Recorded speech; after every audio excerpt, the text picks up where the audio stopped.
Hello, good people. This is a PSA from TSA. You are listening to the Underground Railroad Show at Spreaker.com. I am the great TSA with my assistant, That Ninja. I'm sorry for the lack of attendance. I was busy spiking faces and beating data dominoes. TSA out. Hey, baby girl, I'm about to go hop in the shower. When I get out, we head out to the volleyball tournament, okay? Okay. Oh, can I use my the computer? Oh, yeah, of course, baby. Of course. Hey, baby girl. Yeah. Repetition breeds familiarity. Familiarity breeds comfort. Comfort breeds complacency or success. We're going for the latter rather than the former. All right, good deal. Handle business. Okay. Hey, remember you're a beast out there. Act like it. I will. All right. Let me see what he got in these emails. Spam. Overdue bills. Not surprised.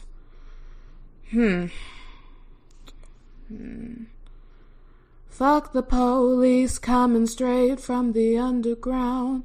Young nigga got it bad 'cause he's broke. What is this? Sarah? Linda? Becky? Amber? Amy?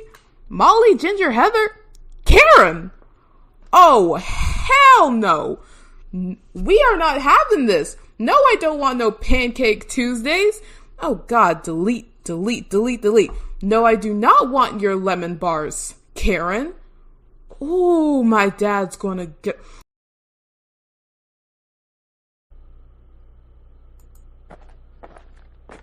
Oh, man, I love the game of golf. It was a beautiful day out here today, wasn't it, baby girl?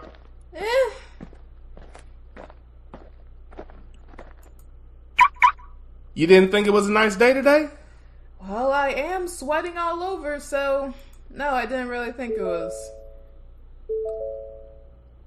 Well, I mean, you got to drive the car. You got to drive the car, and it did have the hood on it, so it kept the sun off of you. Yeah, but it had no air conditioning. Well, okay, fair enough. So, we're going to get something to eat, right? Of course. Cool. And you're obviously paying, right? Always.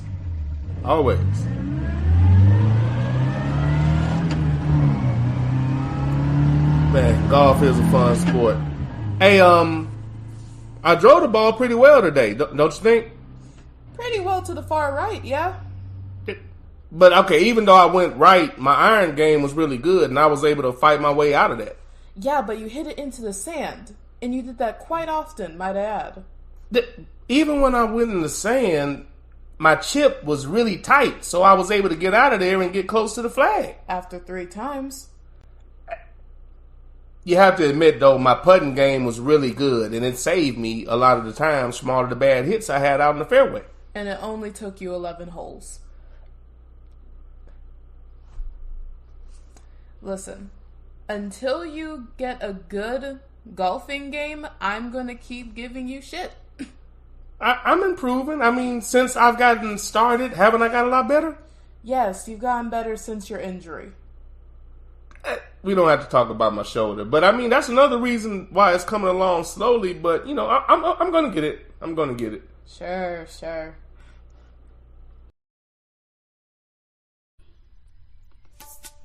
Do you have strong opinions and you're looking for a way to express them?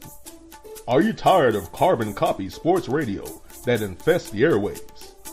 Do you have creative concepts and ideas that you want to share with the world? Then this is not the commercial for you. This commercial is all about Kinko's University. That's right. Kinko's University gets you prepared for the podcasting world when you don't have the chops for it. If you're one of the many people looking to get into podcasting, but you just don't have the skill, Kinko's University is the university for you. I want to do a podcast, but where do I start? And what do I talk about? Kinko's University. Don't worry. Here at Kinko's University, the first thing we teach you about is OPP. That's right. Other people's perspective. So you can always have something to talk about getting it from another source. Podcasting looks fun, but do I really have to do all that research and show prep? Kinko's University. Absolutely not. Here at Kinko's, we have classes like No Preparation 101, where we teach you to get around all of that pesky show prep because we know you don't have the time. I wonder what the best time slot is to get the most listeners. Kinko's University. Don't worry, here at Kinko's we have a class called Recycling Ideas 101, where you can find a time slot that works and just jump in that slot to try to make it happen for yourself. Kinko's University. I want to come up with new content and subject matter, but I'm not that creative. Kinko's University. You'll also take Regurgitation 101, which will help you come up with other people's subject matter that you can recycle and make your own. That's right, here at Kinko's we teach you how to get around hard work, getting new wrinkles in your brain, and having to work hard at your craft. Come to Kinko's, where you can take these top courses with top teachers. Most people that go to Kinko's graduate with Kinko's degrees, that's right, as master copiers. Kinko's University, for the skilled impaired. Kinko's University is not a real university and is not accredited. You don't actually learn any skills. You just learn how to mimic people who have actual skill. Underground Railroad Show with that ninja. All aboard, have your tickets ready because the train has arrived. Delayed or on time, it's time to get on board.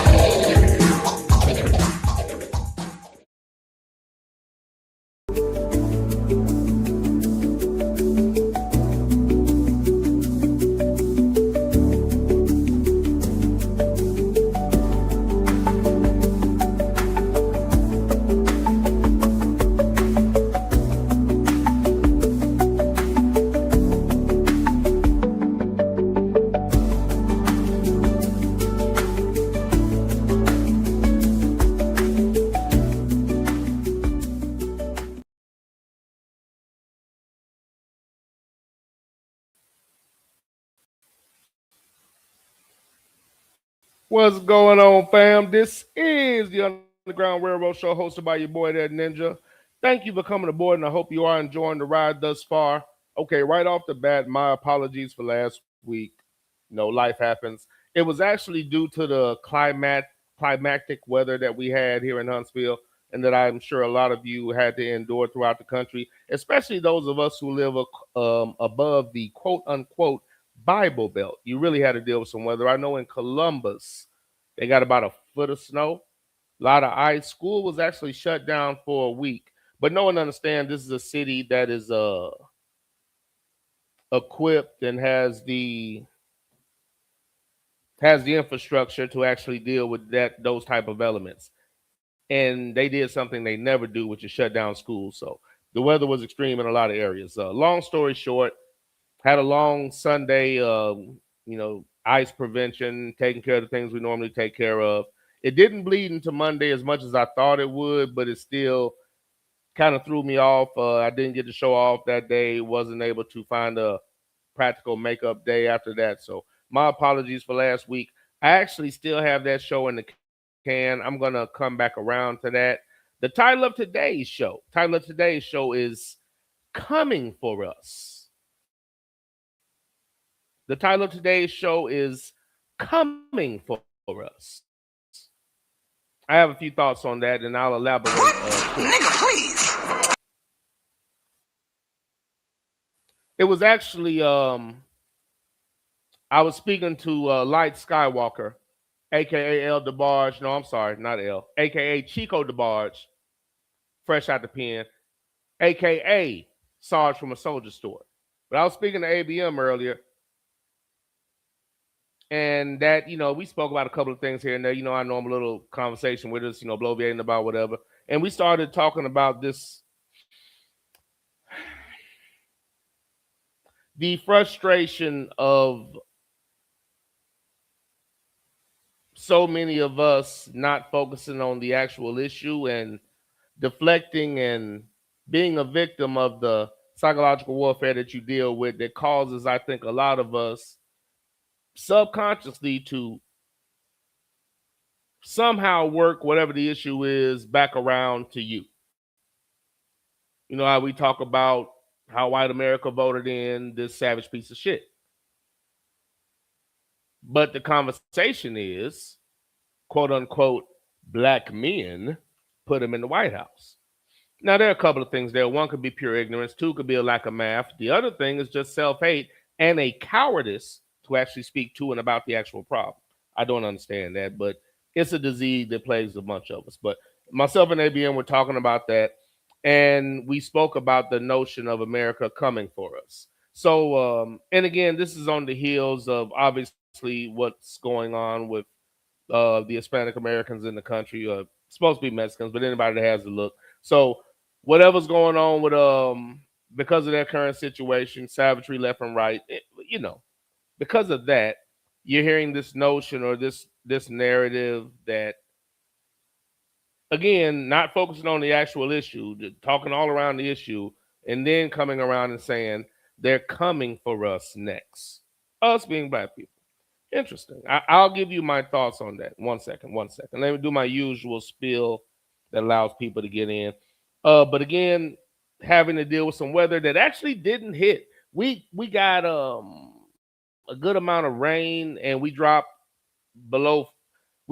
into single digits, and we stayed below freezing for a little while, which, for here is, that's extreme for here. So the issue and the worry was ice. Slow the city down a little bit. Anybody that lives in a really bad weather state or city, you laugh at it, but that was the issue, we had as far as weather. So that kind of threw off my week as far as doing the show. Generally, I still should have been able to make it up, but work complications, day going long. The day kept going long to the point where I just didn't want to start a show that late. So that's what ended up happening there. The entire point of that, weather was really cold, so it's a quote unquote soup season. So I decided to go ahead and get into some form of soup. I was gonna go chicken stew, but for whatever reason, I just had a taste for beef stew, so I went that route. This is just a show thing for those who are like, what the hell is he doing? Just a show thing, the whole food thing, but. What did I do that was different? I think I mentioned all of that. I don't think I did anything different other than that. But I did make some beef stew. I'm almost certain I mentioned the whole thing about, maybe I didn't, because I didn't do a show last week. Okay. I actually tried, and tell me if I told y'all this. I tried chicken sausage. I'm not saying it's great, but it was actually edible and tolerable, and I ate it a couple of times, with some egg whites.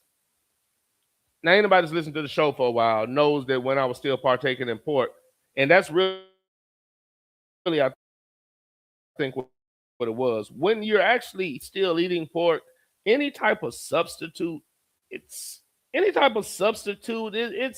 going to do. If you have access to Kool-Aid, they can't just give you Flavor Aid. If you can get Welch's, you can't give me, this random name grape drink. There are just certain things you can't do. So, and that's something that just, if you actually still partake in pork, these pork substitutes are just, they're so subpar.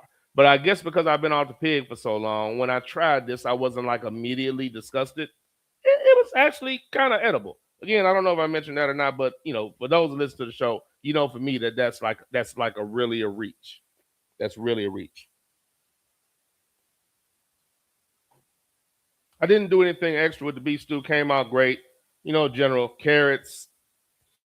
Actually, I had this vegetable mix I get from the meat market. They have a lot of frozen vegetables, especially around this time of year when getting fresh is a little difficult. Quality fresh stuff is a little difficult. So I go get frozen vegetables from there. They got good green beans, whatnot. And they have this nice mix. This nice mix that's good for like fried rice, and it's good for stews and whatnot. I was going to just cut everything up because I had everything. Then I remembered I had that. I said, oh, shit, I can take the lazy way out because they're fresh vegetables anyway that is frozen. Or they're real vegetables, and you know what I'm saying? They weren't, held together with preservatives or whatever. So I just used that. And it ended up being the perfect amount, potatoes. Used some, nice little roast or whatever. And had it come out really, really tender. It's actually really good. I'm enjoying it quite thoroughly. So that beef stew came out really well. But that's like my favorite stew. And I voluntarily, once again, I put shallots in it. I'm not gonna go just full on like white or yellow onion or anything, but I may incorporate some shallots here and there depending on what I'm making. It's not gonna go in everything. But soups, something that it can blend into, like I put it in the dirty rice, I put it in this soup. I can get away with it in those dishes. If I do a taco soup, I'll probably put some shallots in it. That's about as heavy as I'm going to go in the onion family. I thought there was something else different that I ate that I thought y'all would get a kick out of, but I can't remember what it was. It'll come to me later. But I think the craziest thing was really that chicken sausage. I don't even think I'm to the point where I would go like buy that for myself. Like, oh, I'm craving that. Let me go get it. I don't think I would do that. That's too much. But it was edible. And I think that's probably due to the fact that I don't eat pork anymore. If I did eat pork, I'd probably say, get this bullshit away from me is probably what I'd say.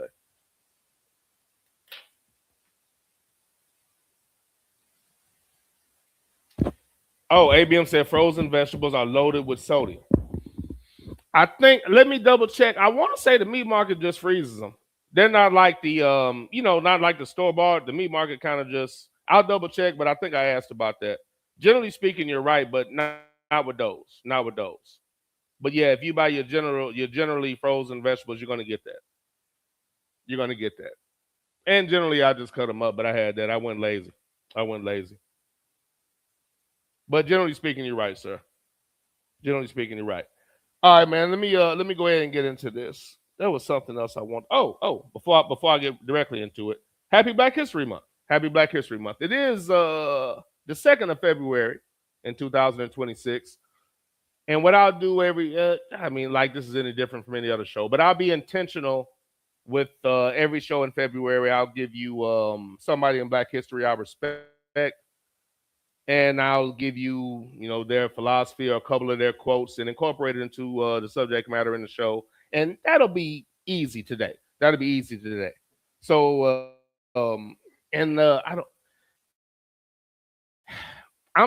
I'm just not diligent on my social media, and I should be. So I think I've attempted to try to post something every day about, somebody in Black history that doesn't necessarily get spoken about. But what I think I'll do is I'll just highlight somebody every show this month. That I can guarantee I can do. That I'll do for sure. Even though I missed the show last week, I have to make one up. But I can do that. I don't think I'm going to post every day. I'm just not going to remember to do that shit. I'm just not diligent like that. I rarely post. And when I do, it's generally something like that. So maybe I'll definitely do something this month. But man, I don't think I have the discipline. As crazy as that sounds, as simple a thing as posting is, I don't know if I got the discipline to just sit there and post every damn day. I attempted to do that shit once. It might have been last year. I might have made it a week or two before I missed a day. Maybe. Yeah. You have to really, it seems like a small thing, but you have to really sit there and think that shit out and just have it ready so you can just lay it out. So it has to be something, you just can't decide to do it at the last minute. I guess if I do it, I pretty much need to have everything lined up. So if you get busy one morning and you don't have time to, think about it or whatever. But at any rate, I'm not even going to attempt it. But let me go here and I'll give you several quotes from this gentleman today. I'll give you 3. And I chose this gentleman because I didn't mention him enough during my Dr. King and Malcolm X episode. I didn't mention him enough. Khalid Abdul-Muhammad. And we'll start here. And again, the title of today's show is Coming for Us? If I'm doing it grammatically correctly with the question marks and shit, but Coming for Us is the title of today's show. I'll give you my thoughts on the notion that because of the savagery being thrust upon Mexican Americans right now, so-called illegals, not whether you're legal or not, anybody that fits the bill, because of what's happening to them right now, again, the reaction is kind of still deflecting from the problem, but you're hearing screams of they're coming for us next. Us being black people. Very shortly, I'll give you my perception versus reality today. I've had 2 small glitches, which is crazy. I'm actually in the house today. That's why. But happy Black History Month. And in the spirit of Black History Month, I'm going to feature Khalid Abdul-Muhammad today. And some of his quotes, or 3 of his quotes, will come up during the course of the show, and they'll tie into what I'm discussing today. Have you forgotten that once we were brought here, we were robbed of our names, robbed of our language, robbed of our religion, our culture, our God, and many of us by the way that we act, we even lost our mind. One more time from Khalid Abdul-Muhammad. Have you forgotten that once we were brought here, we were robbed of our names, robbed of our language, we lost our religion, our culture, our God, and many of us by the way we act, we even lost our minds. The significance of that, just generally speaking, is because it's not taught, because it's not to the benefit of the narrative pushed by America, it's downplayed to the point that even when it's brought up, the reaction is vitriolic, because so many, again, through psychological warfare, so many of us are using white talking points when it comes to our own history. It's being downplayed because that's what America tells you to do, because that's their narrative. They don't want to really speak about the true history. True knowledge of self would really solve a lot of our issues, quite frankly, but that isn't brought up enough when we're discussing the current state of America, or the black people's current state in America. If you actually factor in that the people that brought us here are in charge of how our history is taught, and quite frankly, how our lifestyle, in a lot of cases, in some way, shape, form, or fashion, they're directly connected to your ability to create revenue.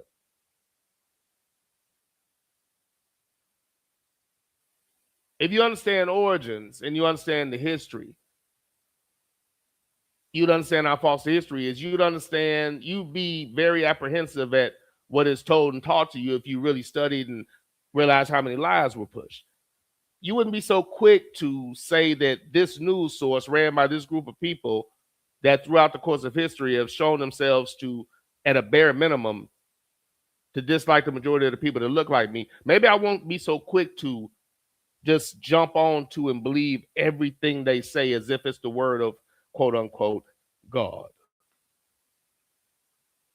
An understanding of history, I think, would make you understand that the people you actually need to be apprehensive about are the people whose talking points you're using. But I digress. It's just that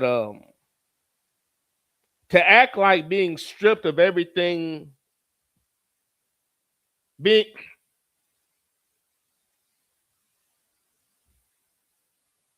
a people without knowledge of their history is like a tree with no roots. If you understand where you came from, they wouldn't be able to push half of this agenda. That's why they hide it.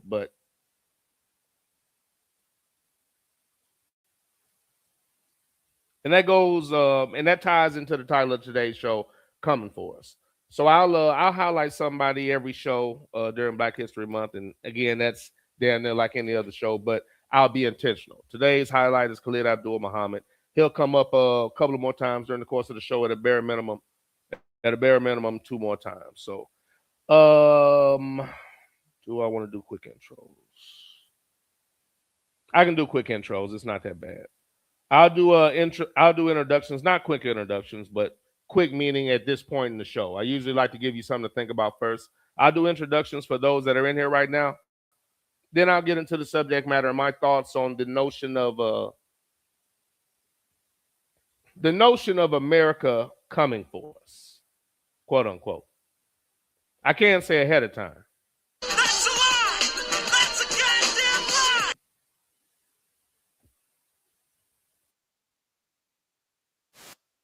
You're gonna get us in trouble.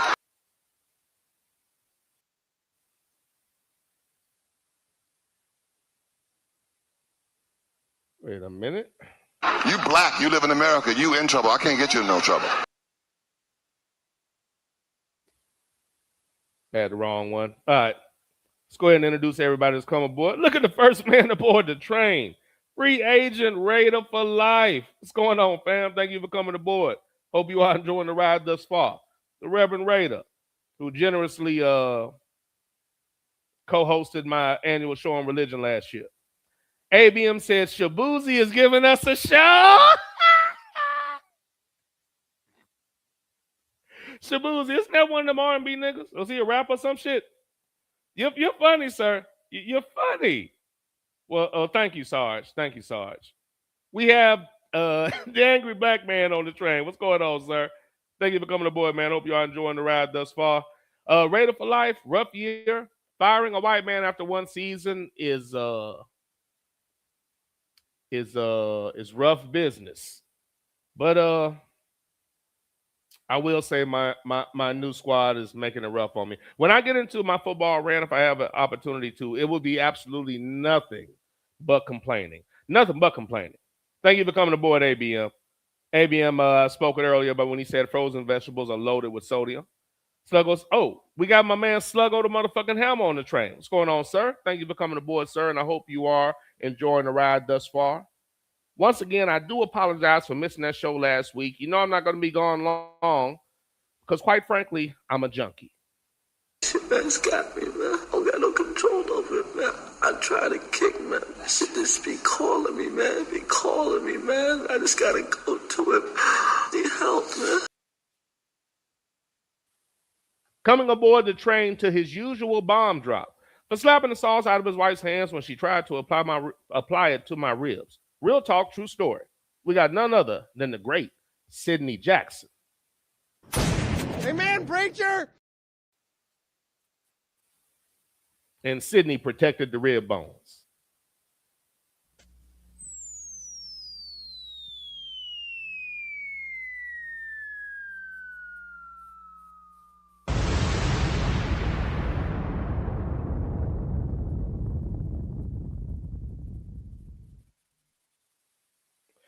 Okay.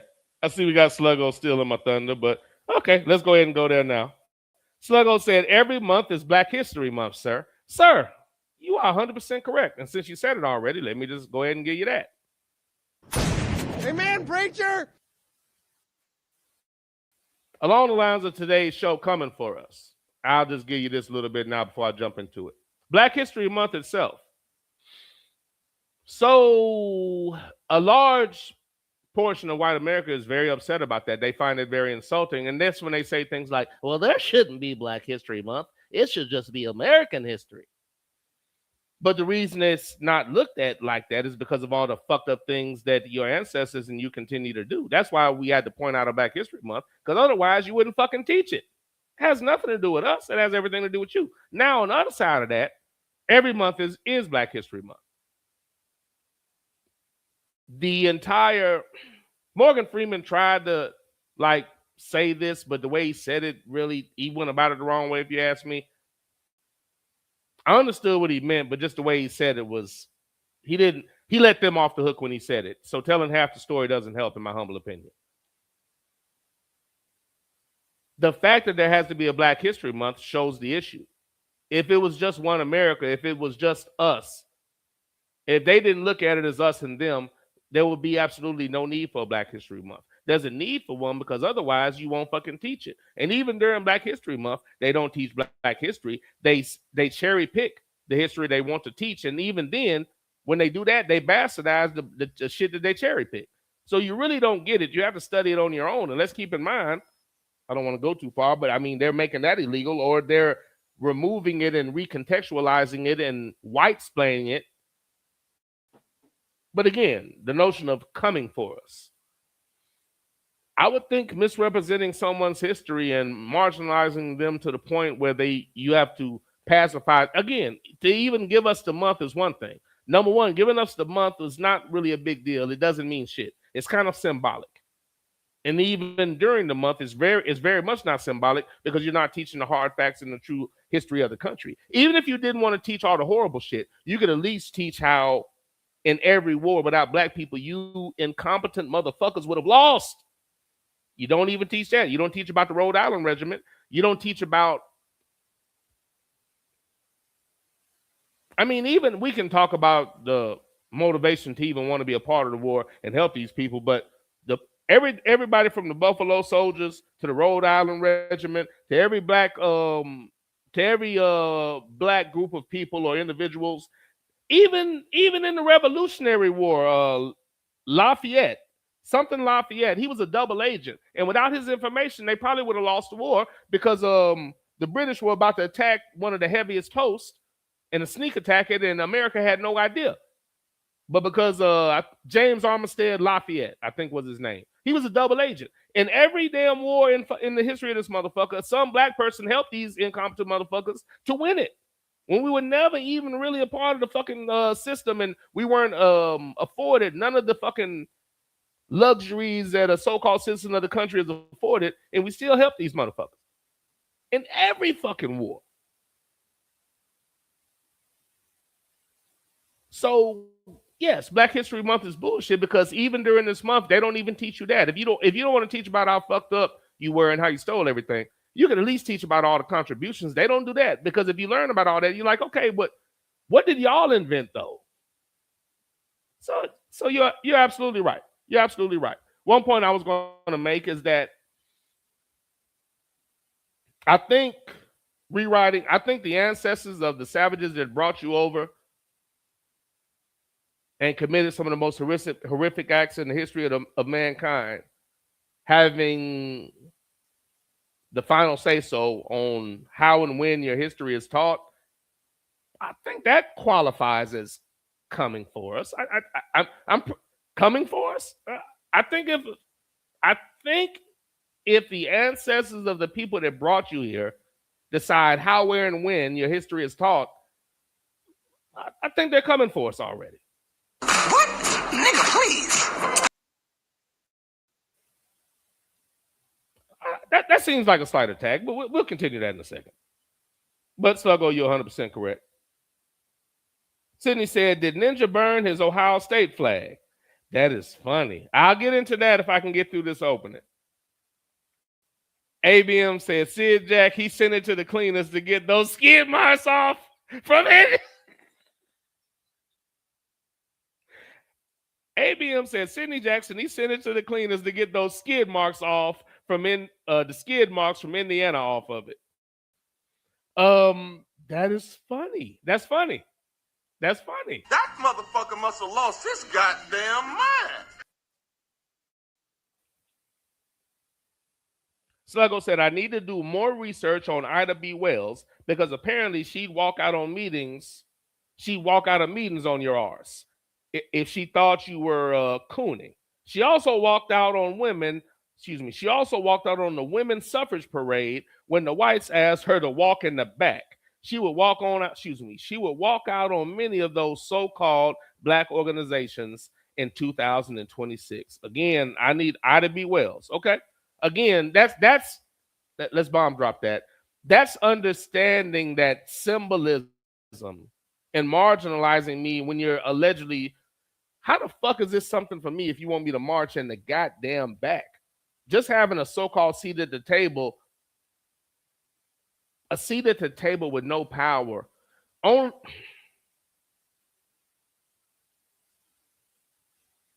Only a fool respects something or someone that doesn't respect them. If an entity doesn't acknowledge you or do anything for you, that entity doesn't respect you. But if you continue to show that entity respect when respect is not given to you, what choice does that entity have but to look at you as the fool that you're acting like? Only a fool respects something or someone that doesn't respect them. Showing you respect is having basic concern for your well-being.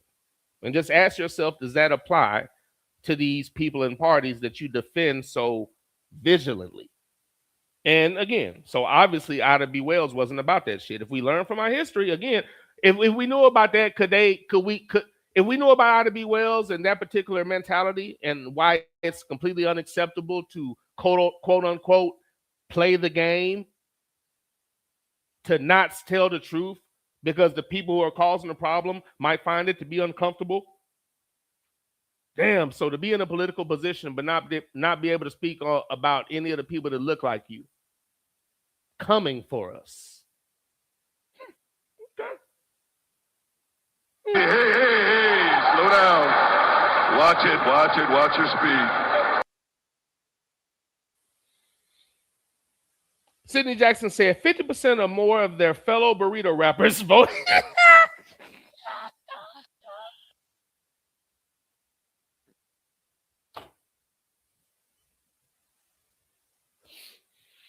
Oh, shit.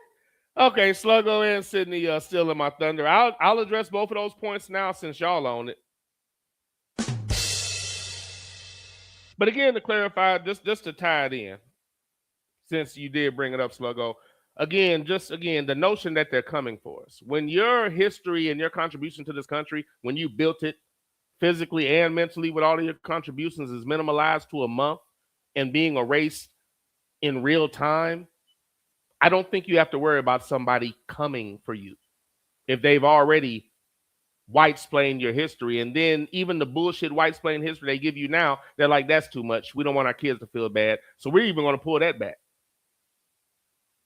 Every black man that was hung was castrated.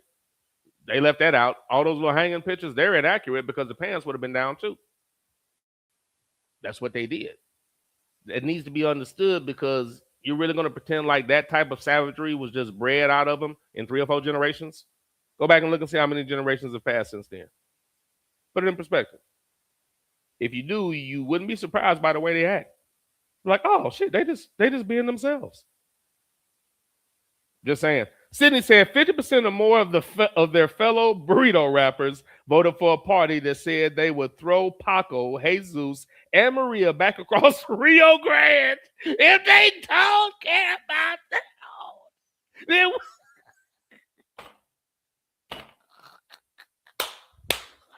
The Rio Grande.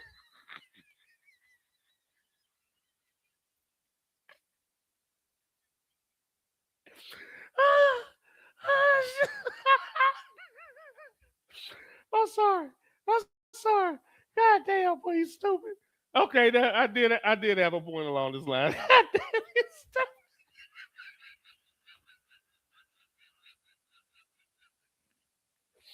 Oh shit. I'm sorry. I'm sorry. Oh, okay. Shit. My bad.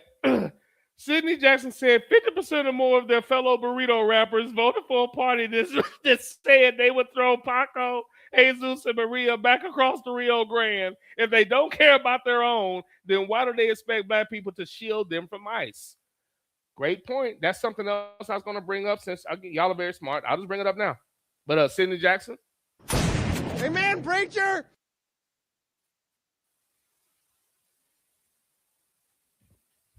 Well, let me give you this first before I speak.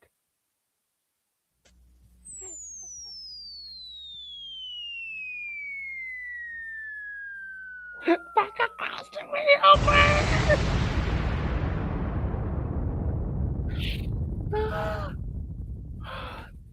Oh, shit. Oh, shit. Oh, God. Okay.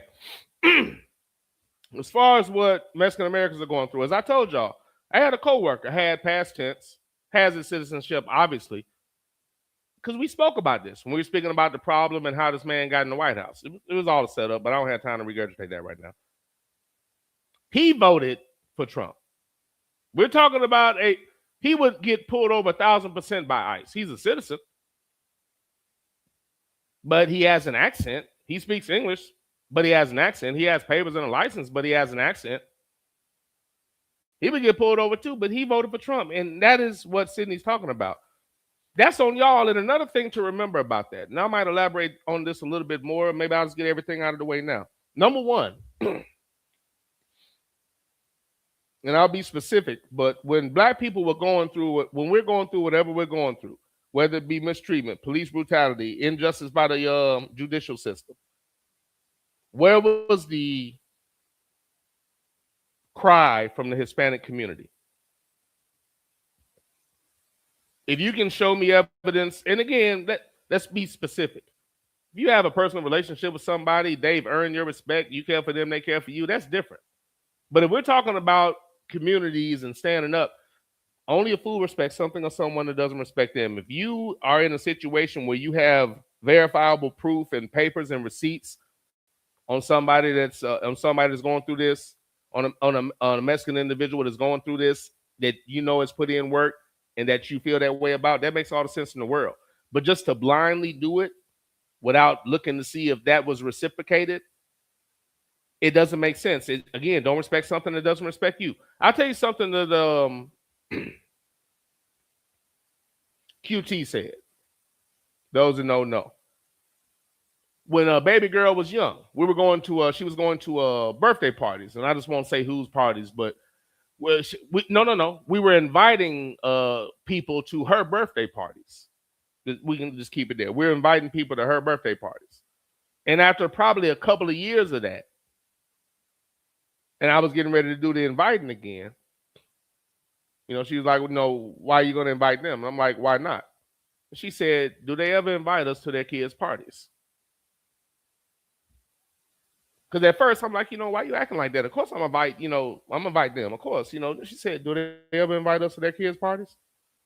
I stopped and thought about it, because their kids did have parties, because you hear about it or you see it. I think social media was around then, so you know, pictures and all that, hey, the party and all that. I'm like, God damn, you're right. It just never crossed my mind. But even in that situation, if you're, you know, you're showing respect. Okay, this my kids having a party. You know, come on over. I thought about you. It's not reciprocated. So yeah, I mean, we're cool, but damn sure not inviting you to a fucking party again. That made all the sense in the world. Why am I respecting? Only a fool respects somebody doesn't respect them, right? That's a minor situation, but it made all the sense in the world. I just didn't see it. But once it's pointed out, ignoring it doesn't make sense. So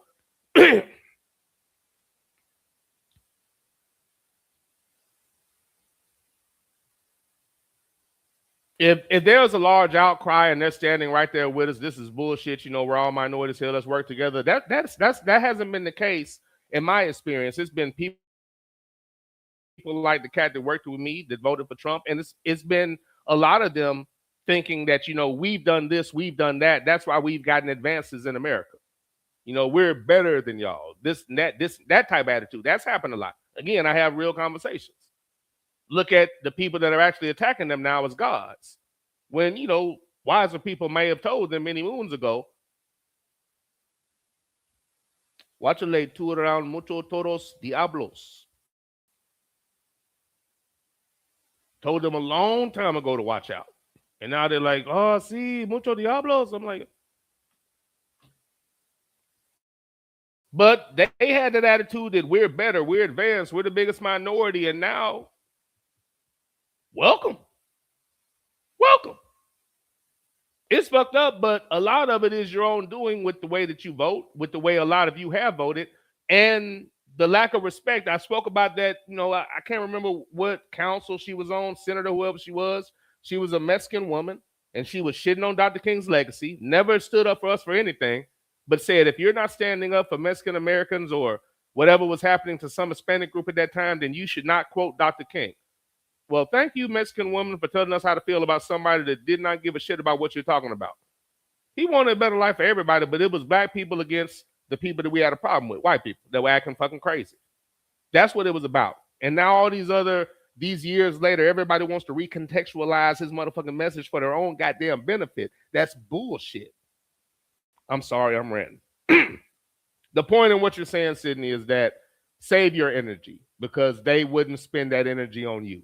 That's going back to didn't invite us to the party with save your energy, your money, same shit. Save your energy. Unless that energy was reciprocated already or they've earned that, then feel free. Now, the human being in us is not going to like it, because we're not pieces of shit and savages. We just don't participate in things like that. Now, again, nothing's a zero-sum proposition. A lot of us have fell victim to the psychological warfare and the slow IV drip that is living in America. So it's not like we won't participate, but it's just not in our nature. If it was, once again, a lot of these problems we're facing wouldn't even be relevant, because the people we had a problem with wouldn't even be around. But I digress. ABM says, Sid Jack, he is getting that Buckeye towel washed in mayonnaise since they have added Arthur Smith as an OC to go along with their heavy whipping cream quarterback room. That might have something to do with it.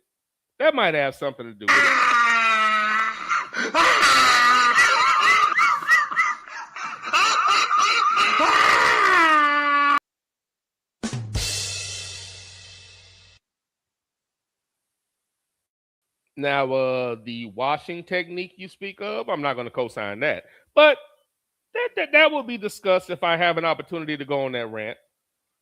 Raider for Life said, white American culture is centered around suppressing history because they hate to be made to feel bad about their evil deeds, refuse to take accountability, and deny its existence. Exactly. And that is so damn unacceptable. You gonna get us in trouble. Amen, preacher! Literally.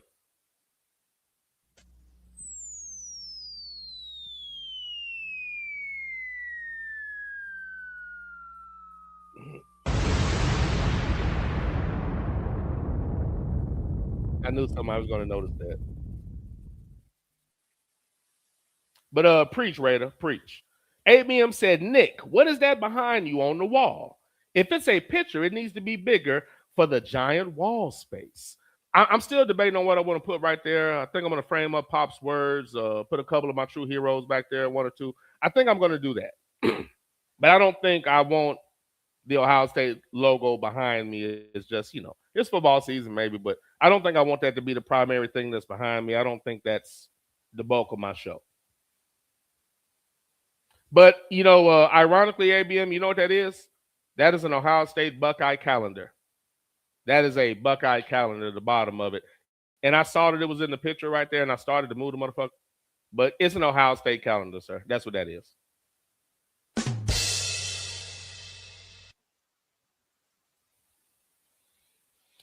But Raider for Life, accountability to most quote-unquote Americans feels like an attack. Because when you suffer from psychopathy, accountability does feel like an attack. You're incapable of accepting responsibility.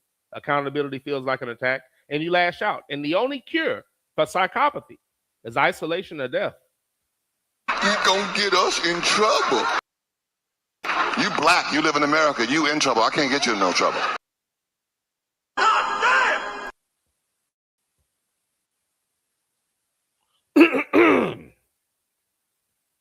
Sluggo said the Raiders have hired Kubiak, the Seahawks OC. Apparently, he's who all the Falcon fans wanted.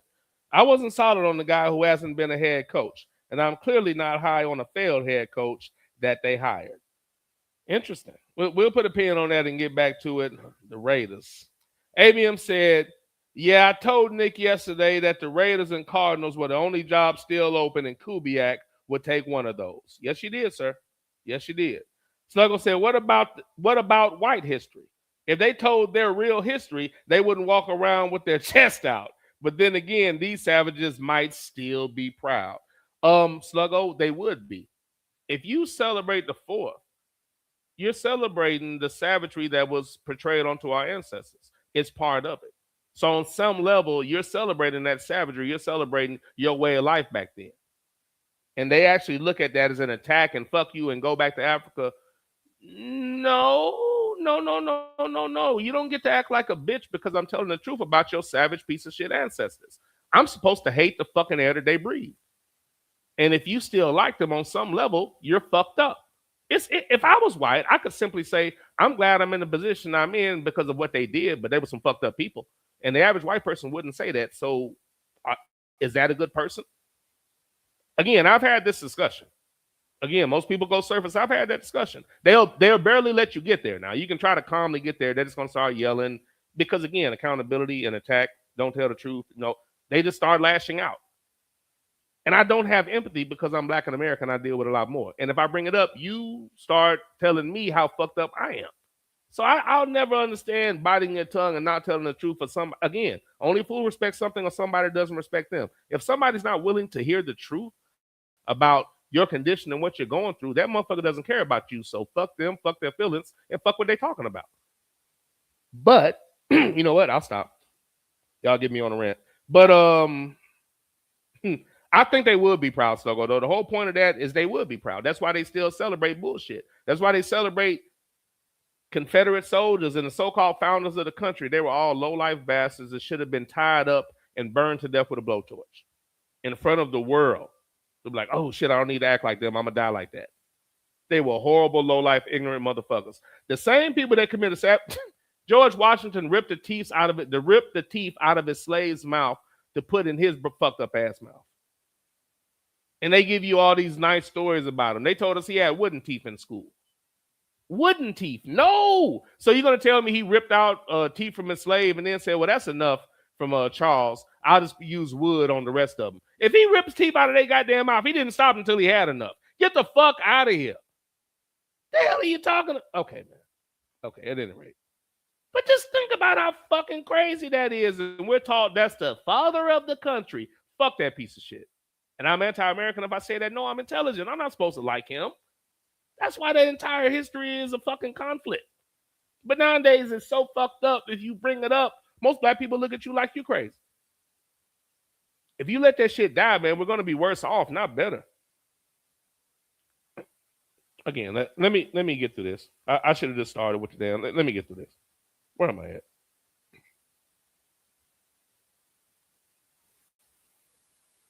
Sluggo said, imagine helping the whites win wars and they still turn their backs on you. 100% of the black population should have fought with America's enemies. Man, fucking preach. And again, when I spoke about... Amen, preacher! I think that was my 4th of July show. When I do my show on the 4th or around the 4th, I always speak about the contributions of black people and what really... When I speak about the Revolutionary War, and I spoke about what Sluggo just said, we would not have been fighting with America. We would have been fighting for the Redcoats. Now, again, that has nothing to do with the fact they weren't great people either.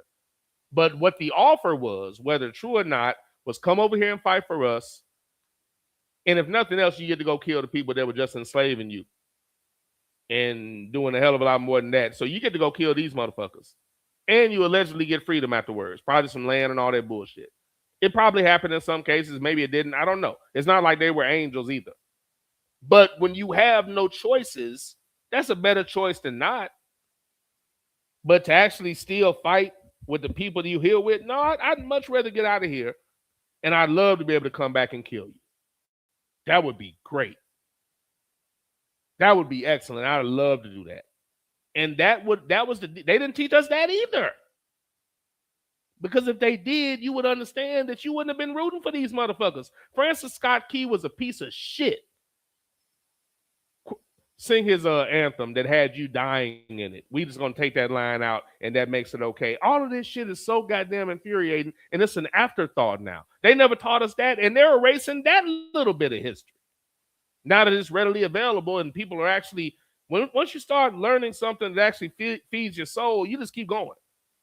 And now that they see people can do that, instead of adding it to the curriculum to get past it, they just want to keep pushing that bullshit. Do you know how fucked up an individual you have to be? Back to the chat. But again, Sluggo preach. And again, a lot of us did in the Revolutionary War. And the only reason the only reason America started letting black soldiers fight is because the black soldiers went over to the other side. And because of the addition of us, the Redcoats were beating the shit out of their ass because they had Supermen with them. Once we got on that side and gave them information and implemented our skill set, I think it was written that black soldier regiments would tear through those motherfuckers. And then they said, quote unquote, and some even seek revenge. I bet. What side you going to be on? The Redcoats were kicking the shit out of them because we were on their side beating their ass. That they implemented us in America because they had to or they would have lost. They could teach that if they just wanted to teach the pretty part of history. They won't even do that because then you have to give us credit for saving your ass. And you can't teach white supremacy if every time y'all needed anything, we were essential. And that's the truth. Again, we're not savage in nature. At times, I wish we were. We're not. And that's all the proof you need. Because if it wasn't for James Armistead Lafayette, America would have lost that war. Him and a bunch of other soldiers. But James Armistead Lafayette, his contributions were invaluable. The Rhode Island Regiment, invaluable contributions.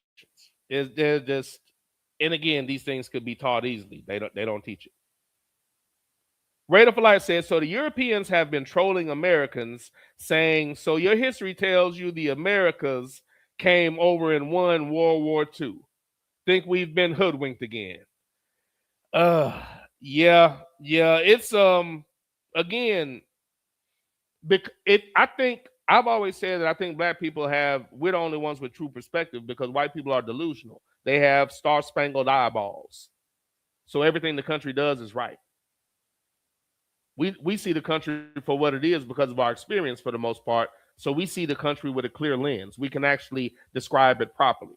So they just can't tell us these people are bad and all of that because all of that shit is the exact same thing they used to do to us. Or that's how I look at it. So you can't just sell me on these people are bad or they hate us for our freedom or whatever simple-minded bullshit you want to throw at us. Okay, that's fair. Terrible shit happens in a lot of areas.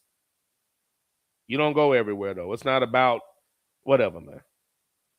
Sluggo said they had us believe that they beat England They had us believe they beat England. They beat England either just the colonies. Nothing could be further from the truth. They needed global help to win that war. The misinformation doesn't stop. And again, but that makes them look weak. They needed help. They've always needed help. And again, without us in any of those wars, no shot. No shot.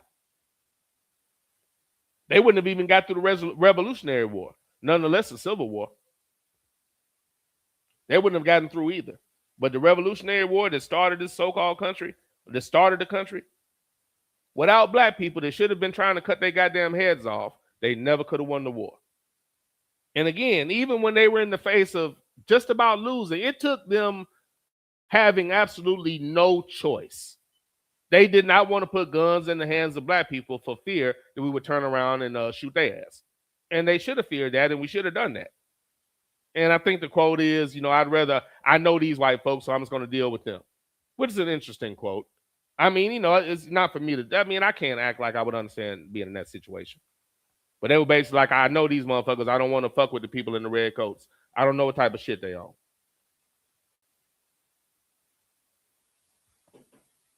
But then you can get used to anything. You can get used to anything, unfortunately. ABM said, is anyone on the train a member of the NAACP?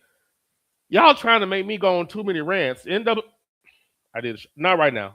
Let me get to what I'm doing. I'll come back. Snuggle said she walked out in early NAACP meetings. They thought she was too radical. Well, that's because the NAACP there were two white people, that white woman, that white dude, the ninja, the black dude that shitted on Marcus. The reason why he was one of the founders is because he was an agent for them. He said out loud in the early 1920 something or 1913, it was early 1900s. This nigga said out loud, it wasn't W.E.B. Du Bois, was it? W.E.B. Du Bois, I think. But correct me if I'm wrong. He said that Marcus Garvey was the biggest threat to progress in America for black people because Marcus Garvey was just doing for black people. He felt that we should just listen to the whites and take whatever scraps they wanted to give us, and anything other than that was causing problems. And this is directly after a massacre, immediately after a massacre that happened over losing a vote. Imagine that, white people rioting after losing a vote. Wow, and whole history of that. Most of those, a large majority of those massacres were because those worthless motherfuckers lost votes. That's why they rigged the shit up, because if you left it fair, they wouldn't get, they don't want fair. Again, they don't even know what that means. But again, I digress. I'm talking about the history. Nothing I'm saying is a goddamn lie. But after one of those massacres where multiple black people were murdered, no insurance and shit because they called it a race riot or what the fuck ever, this nigga said out loud to appease white people, Marcus Garvey was the biggest threat to black people in America.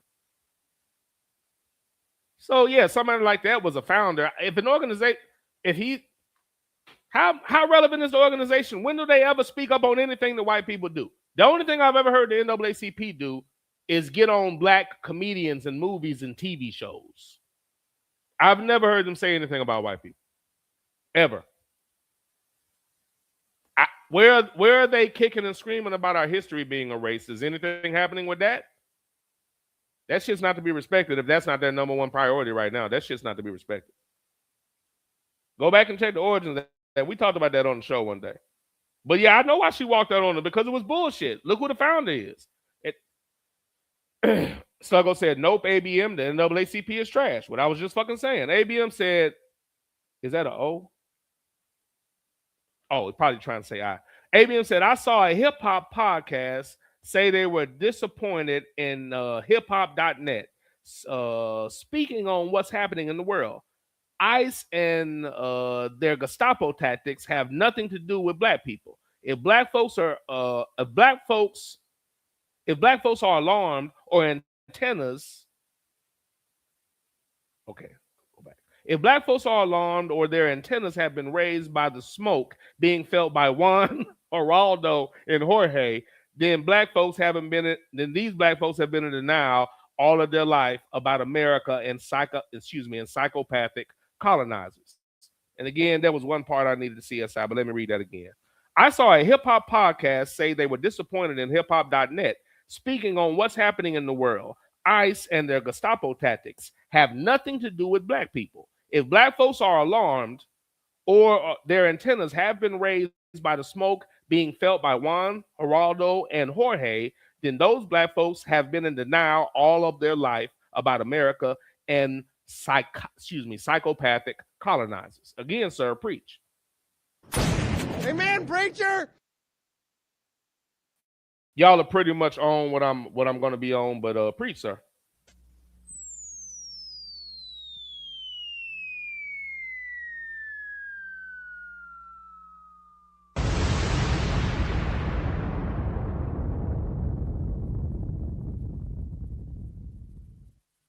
ABM said, Nick, managers can be taken into custody by ICE for knowingly employing and working illegals. Okay. I mean, do what you do. Do what you do. But do what you do. Again, I'm a law-abiding citizen. I don't go to the Capitol and shit on walls because I'm a poorly raised, non-bathing, sister-raping piece of shit. I don't do that. And again, if you're offended by that, I don't do that. But if I'm attacked for no reason and all that, I'm not going to die screaming I didn't do nothing and being handcuffed. And if I'm chosen when I've done absolutely nothing, I have no choice but to defend myself.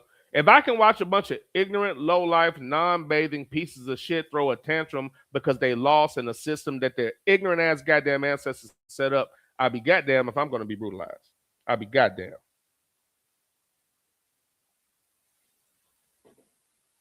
All I'll say is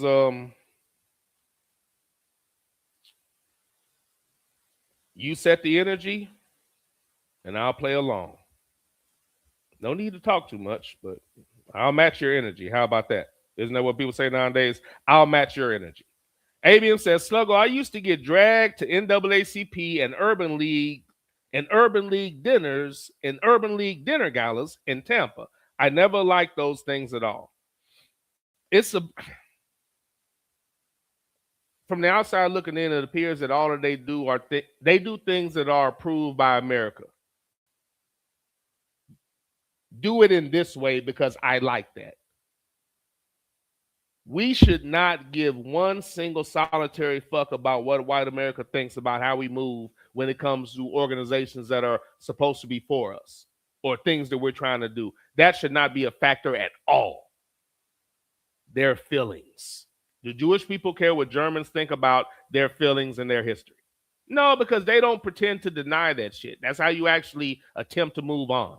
You don't move on by saying, y'all don't talk about that because I say so, standing here as the ancestor who supports that, which means you're just as fucked up. That's how I look at it. That's why I don't talk around it. That's why I don't smile and laugh at this shit. I look at the overall picture. If you support that, if you actually in favor of that, then you're just as fucked up as the people that did it.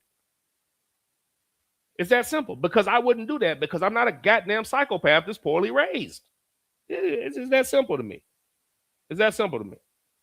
Raider for Life said, one of the issues is that as soon as black people showed up at a protest, they got arrested. It is a concern that can spill over, but white folks have to be on the front lines of this fight. And again, All right, man. Look, okay, man. Okay. Just okay. Talking's not gonna do it. Ninjas is not our fight. I know you're looking at it and it's morally fucked up, and you're right. And again, if you have personal relationship with some cats and you feel it, I got you. I work with these cats, and I know for a fact that that's how they was feeling. White people have chosen us. We're ahead of y'all. We're better than y'all. We're the biggest minority, this and that. I've actually had the conversations.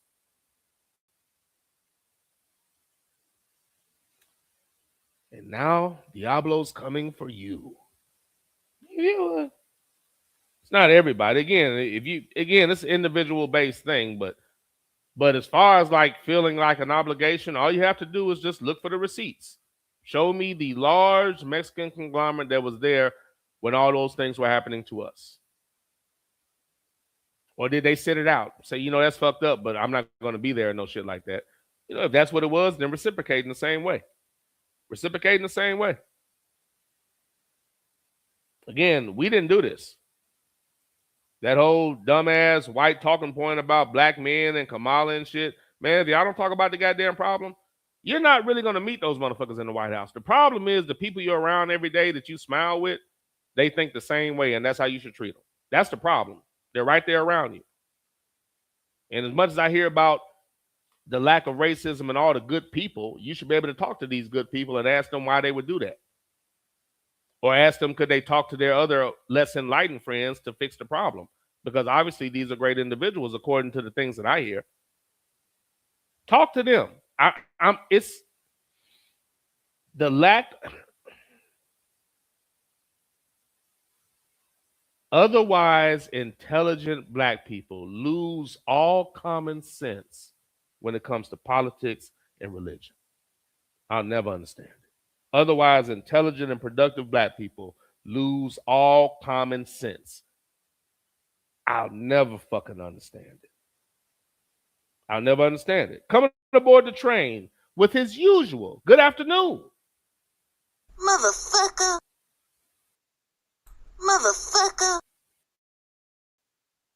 We have none other than a man that was here for my very first show, the great JBJ. What's going on, sir? Thank you for coming aboard, man. Hope you are enjoying the ride thus far. Here, just in time for me to get into this opening. I don't think there's much more up under here. That didn't sound right. Sydney Jackson said, Ninja, I dropped a chat in the Facebook page. This platform kept rejecting it. Thank you for reminding me about that, man. I never remember to go to Facebook and check the damn chat. Thank you for saying that. God dang, I never remember to do that. Let me see. I have to go there to find it, right? All right, here we go.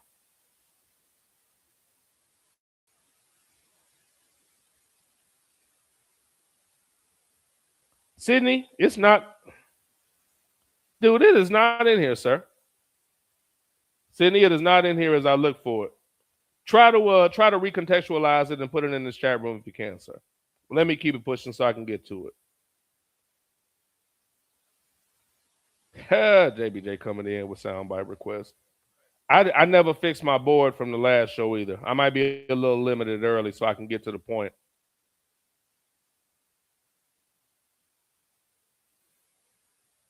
Okay, there's a little bit more in here than I thought. I got you, Sydney. JBJ said Arthur Smith as OC. Yeah, Arthur Smith as OC. If I have time, I'll get into that. But yeah, that's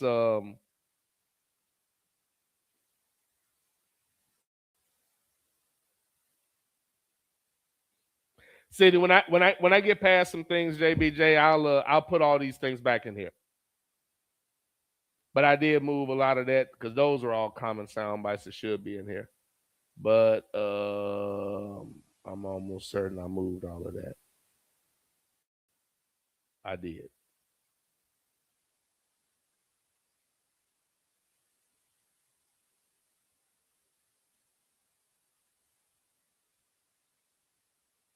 Oh, as a matter of fact, okay. I thought so. As JBJ said, Arthur Smith is an OC. What was that? What was that? What was that?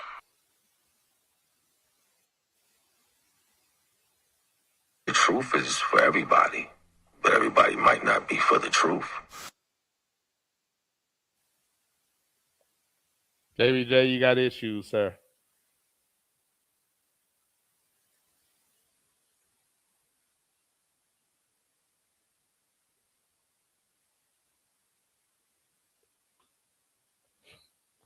JBJ wanted to emphasize that with something, and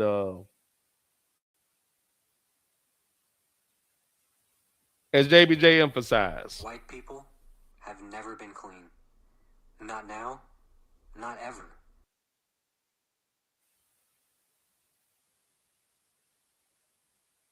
I don't understand the problem with the Buckeye calendar. JBJ saying a Buckeye calendar. The truth is for everybody, but everybody might not be for the truth.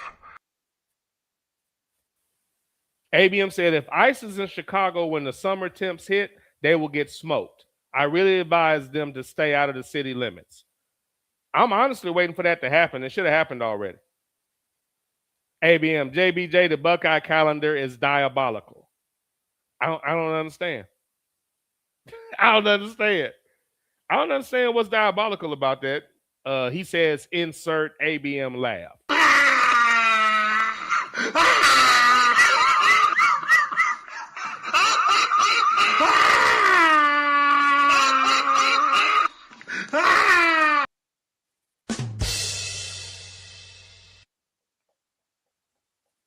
So many jabs in the chat room. Raider for Life said, remember the reason they wanted to outlaw Black history was because, quote unquote, we don't want our kids to be made to feel bad. Again, as a Black person in America, I can't sympathize with that type of weakness. Who raised you? Hey, who raised you? I hope those white bitches get tear gassed. I hope those white bitches get tear gassed. Come on, man, that's a brittle spirit. That is a brittle ass spirit. I don't want them to be made to feel bad. Come on, man, that's a brittle spirit. That is a brittle ass spirit.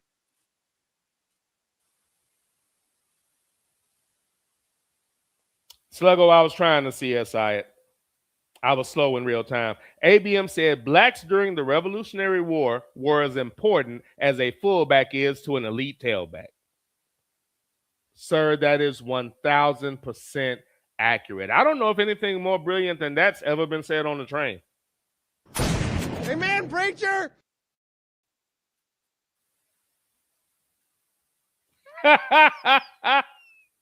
JBJ said, no, I'm sorry. JBJ said, nope, the whites were very strategic on what to teach us in school. I was just reading some history and teaching my kids about the Buffalo Soldiers and the Tuskegee Airmen. We should have united up with the Native Americans. Sir. Sir, and for so many reasons. I would have bodies upon bodies upon bodies under me.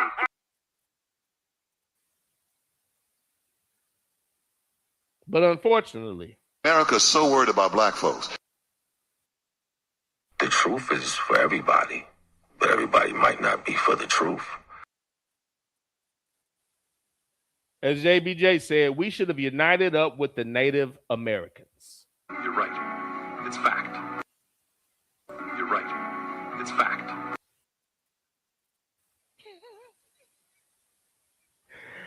JBJ, the ones that aren't available, I'm going to let them slide so I can get to it. But JBJ once again says, I hope those white bitches get tear gassed. I hope those white bitches get tear gassed. JBJ said, Raider, that was what they claimed, protecting their white children from getting both hands and feet put on them. Okay. If that actually happened, which it wouldn't because we're not savages, but in the small situations where that might have occurred,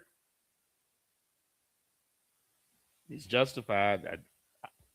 Again, if you knew the history of the country, it's such a small drop in the bucket. They'll still be okay. But again, it's you know what? I'm not going to attempt to. Let me just keep moving so I can get to where I'm going. Y'all gonna end up going through every point I'm trying to make before I get there. Sluggo said these organizations get in front of grassroots movements so they can control both the narrative and actions. Once they fund you, it's a wrap. Preach, sir. Preach. That's what it's there for. If you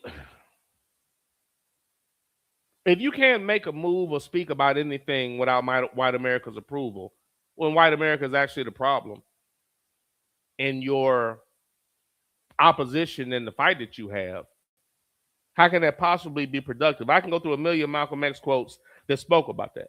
But matter of fact, I don't have to. I don't have to go through them. As a matter of fact, don't I have? I have one, as a matter of fact. Brother Malcolm spoke on this, actually. If the white people really passed meaningful laws, it would not be necessary to pass any more laws. There are already enough laws on the law books to protect an American citizen. You only need additional laws when you're dealing with someone who is not regarded as an American citizen. But whites are so hypocritical. They don't want to admit that this black man is not a citizen. So they classify him as a second-class citizen to get around making him a real citizen. If he was a real citizen, you'd need no more laws. You'd need no civil rights legislation. Civil rights, when you have civil rights, you have citizenship. It's automatic. White people don't need laws to protect their citizenship because they're citizens. But they don't want to tell us we're not citizens. And at the same time, they don't want to pass laws that are meaningful enough to protect us as if we were citizens. And the Supreme Court. ABM has forwarded the chat that Sidney Jackson was trying to post, and it keeps getting blocked or taken away. Sidney Jackson posted, I tried to post this 6 times, but Twitch kept blocking it. So I'll post it here. Yes, let's discuss their history, but all of it. All the murders, stealing, genocide, genocidal rape, slavery, lying, all the race massacres, lynching, Jim Crow, Tuskegee torture, human experiments on black people, redlining, financial discrimination, and this list is less than 1% of all of their devilish actions. Not to mention they don't bathe or wash their hands.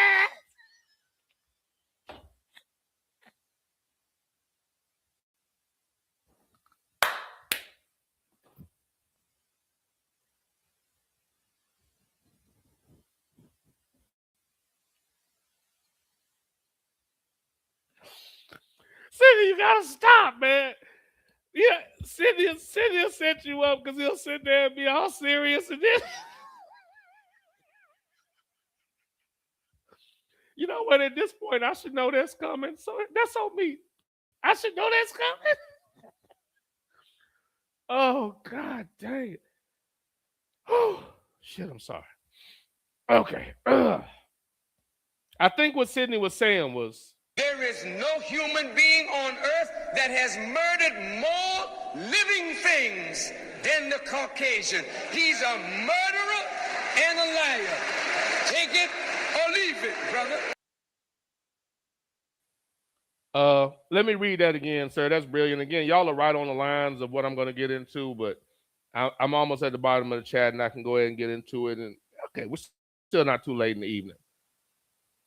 Still not too late in the evening.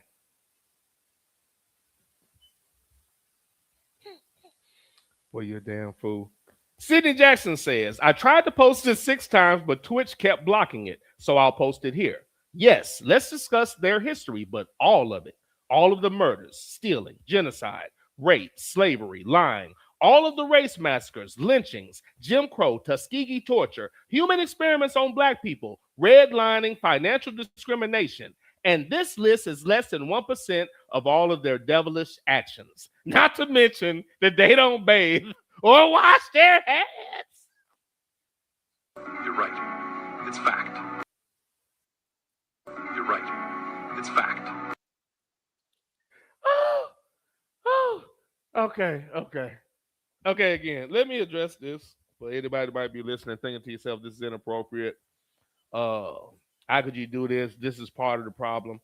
No. That would be false equivalence. You know what I'm not doing? Denying somebody a loan, denying somebody a job. You know what I'm not doing? Mistreating somebody that might come into my environment that doesn't look like our environment. Do black people ever fuck with white people when they come to our clubs and shit? No. Do we ever do that? It's just not us. Am I attacking the Capitol because I lost a vote that my ancestors set up in a system that they set up? Am I doing that? Am I building nooses, wiping shit on walls? Am I crossing state lines with AR-15 and killing 2 people? I'm venting. The world will be a better place if people vented. I'm venting. Again, I don't feel the need to bite my tongue at all. I don't feel the need to bite my tongue at all. Not when I'm telling the truth. Anybody that offends or causes them to say, "Oh, I don't give a fuck." This keeps me sane. What else can I say? It keeps me sane. But Sydney, brilliant post. I have to figure something out about this Twitch thing. We really have to maybe try to do this on YouTube and see if I have a better opportunity that everybody can actually say what they want to say via the chat. I hate the fact that y'all are being limited, or better yet, edited, censored rather. I really don't like that. Man, I miss my old platform. I really missed it. I really miss it. That's terrible. ABM said the Democratic debate stage will be a shit show in 2028. I got my popcorn ready. Raider for Life said, what I meant to say is that up in Minneapolis, black reporters reported on the church protests that aren't the first reporters, Okay. What I meant to say is that up in Minneapolis, black reporters reported on the church protests. They aren't the first reporters covering the situation, but they were definitely the first ones arrested. And that's what I'm trying to express, is that the administration is looking for a reason to arrest black folks. That's why we need to stay out of this. 100%. Preach, sir, preach. The truth is for everybody, but everybody might not be for the truth. Aggression only respects equal and greater aggression. So unless you're going out there with the right mindset, it's pointless. You can't reason with the unreasonable. You know what? I don't want to get into too much of the meat of the show, but Sidney Jackson said, I tried to edit that message 6 times and it still got rejected. You got to be kidding me. Sidney Jackson said, preach, Sluggo. We got to figure that out. I don't like the fact that y'all are censored. I really don't like that. Sidney saying, preach, Sluggo. Amen, preacher. JBJ said, Sidney Jackson, this chat blocks any and everything. Next show, man, we might have to go to YouTube and see if it's a little bit better. Maybe Facebook. No, because apparently Facebook. You know what? For the people that can, if you want, you can text that shit to me. I can read it that way. ABM said, Nick, I copied and texted you Sidney Jackson's Facebook comment that you can't see on your Acer laptop. That is funny. Acer laptop. You're funny, sir. You're funny.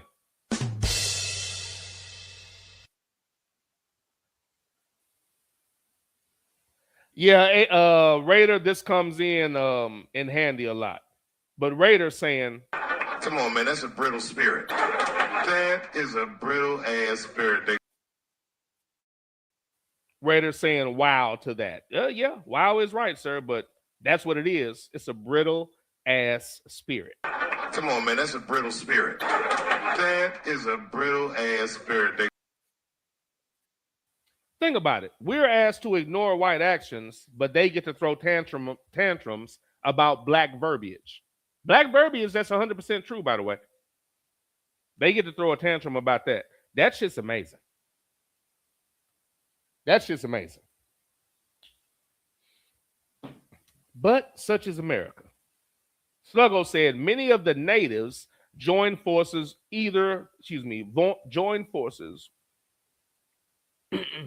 Many of the quote-unquote natives joined forces with the whites, especially once they started carving out civilized tribes who would get set-asides. And again, think about what he's saying. They basically kind of wiped them out, and the ones that were left that would capitulate to a degree. Once there weren't too many of them left, they gave them casinos and some rights and whatnot, but only after they wiped out so many of them. But many of the natives joined forces with the whites, especially once they started carving out the civilized tribes who would get set-asides. Yeah, they cut a deal. ABM said, Caleb Wilson is a special talent. KG likability, in my opinion. Oh, you talking about round ball. Okay, football season just about over with. That's okay. Sidney Jackson said the white adults now remember how they got their asses whooped after Roots came out. They don't want that shit to happen to their kids. That's one of the reasons they are hiding their history.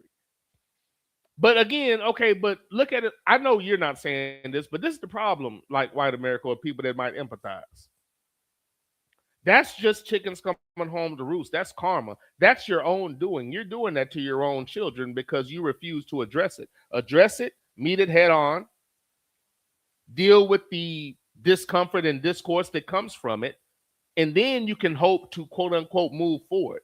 But you can't tell a group of people, the ancestors of the people that are the problem can't tell me how to discuss the goddamn problem. This shit's absolutely insulting.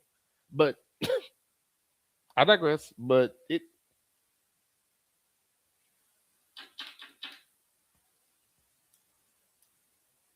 facts, Sydney, facts. But again, it's their fault. They're doing this. The problem is you don't want to address it, and you think you can hide it. This is not going to help. You're still making whatever the reckoning is, whenever it comes. You're still making it worse. But okay. JBJ said, Black man, please tell your white loving head coach Hubert Davis to stop edging himself up. Something's wrong. Yeah.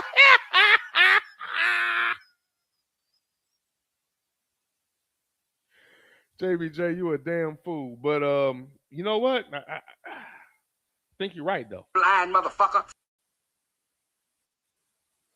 I think you're right, though. Hubert Davis, that's a special case. We had a lot to say about him that day. Interesting opinions, interesting thought process.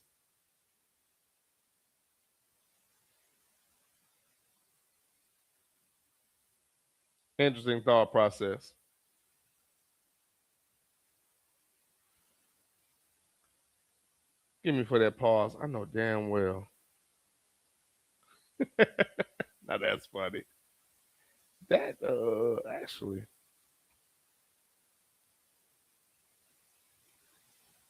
And we'll swing back around to it.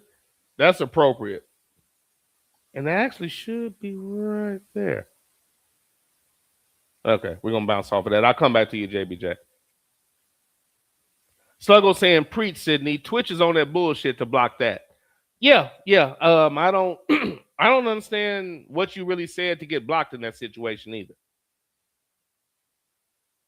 Like, nothing that you said was block worthy. So this platform is very picky about the verbiage.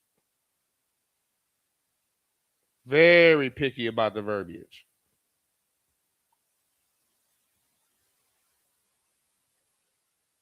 I know early on some of the things y'all were posting. Yeah, I'm tripping. That shit was right there. Sydney, JBJ is stupid. I don't even know if I have that in there. JBJ saying, Black man, please tell your white loving head coach, Hubert Davis, to stop edging himself up. Something wrong? Yeah. It's just too bad you don't know what it is. Brother. Something wrong? Yeah. It's just too bad you don't know what it is.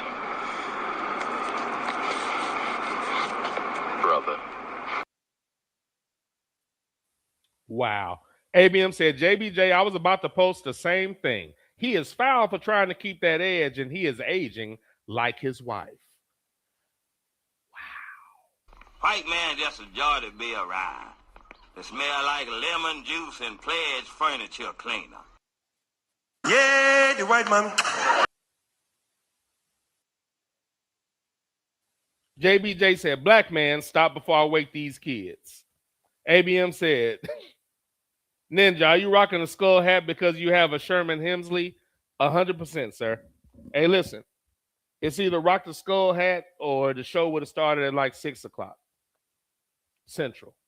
So to get the show started at 5:30-ish, I decided to throw in the Scully because I didn't have time to ball my head. Now, listen, it's not like I'm many days late. I just haven't cut my hair today. But I was only one day late when Sluggo said Ninja is, quote unquote, rocking the George Jefferson. That's not right, but that's what Sluggo said. That's a Negro that's out of his mind. Man said I was rocking the George Jefferson. I didn't think that was appropriate. So I can't really, yeah. That's why I'm wearing this Scully, sir, because I need to ball my head. That is why I'm wearing this Scully. ABM said Don Lemon Booty went to a Minneapolis church because he likes being in crowds.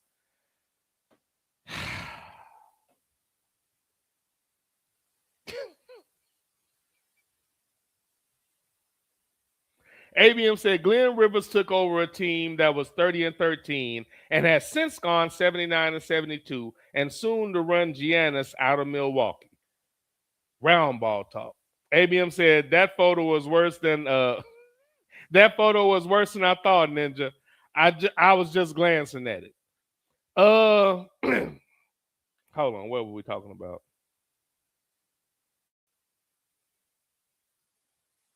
Oh, and JBJ had a one more chat in here, and then let me jump into the bulk of this, what I wanted to get into.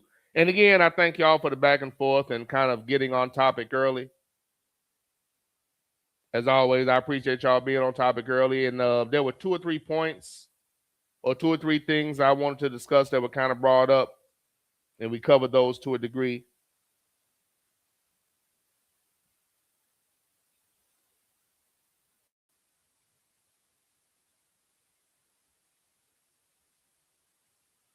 That is interesting. Okay, JBJ. Due to some adjustments being made, I can we can do an adjustment since we don't have what we should have. We can make an adjustment. JBJ says Sidney Jackson.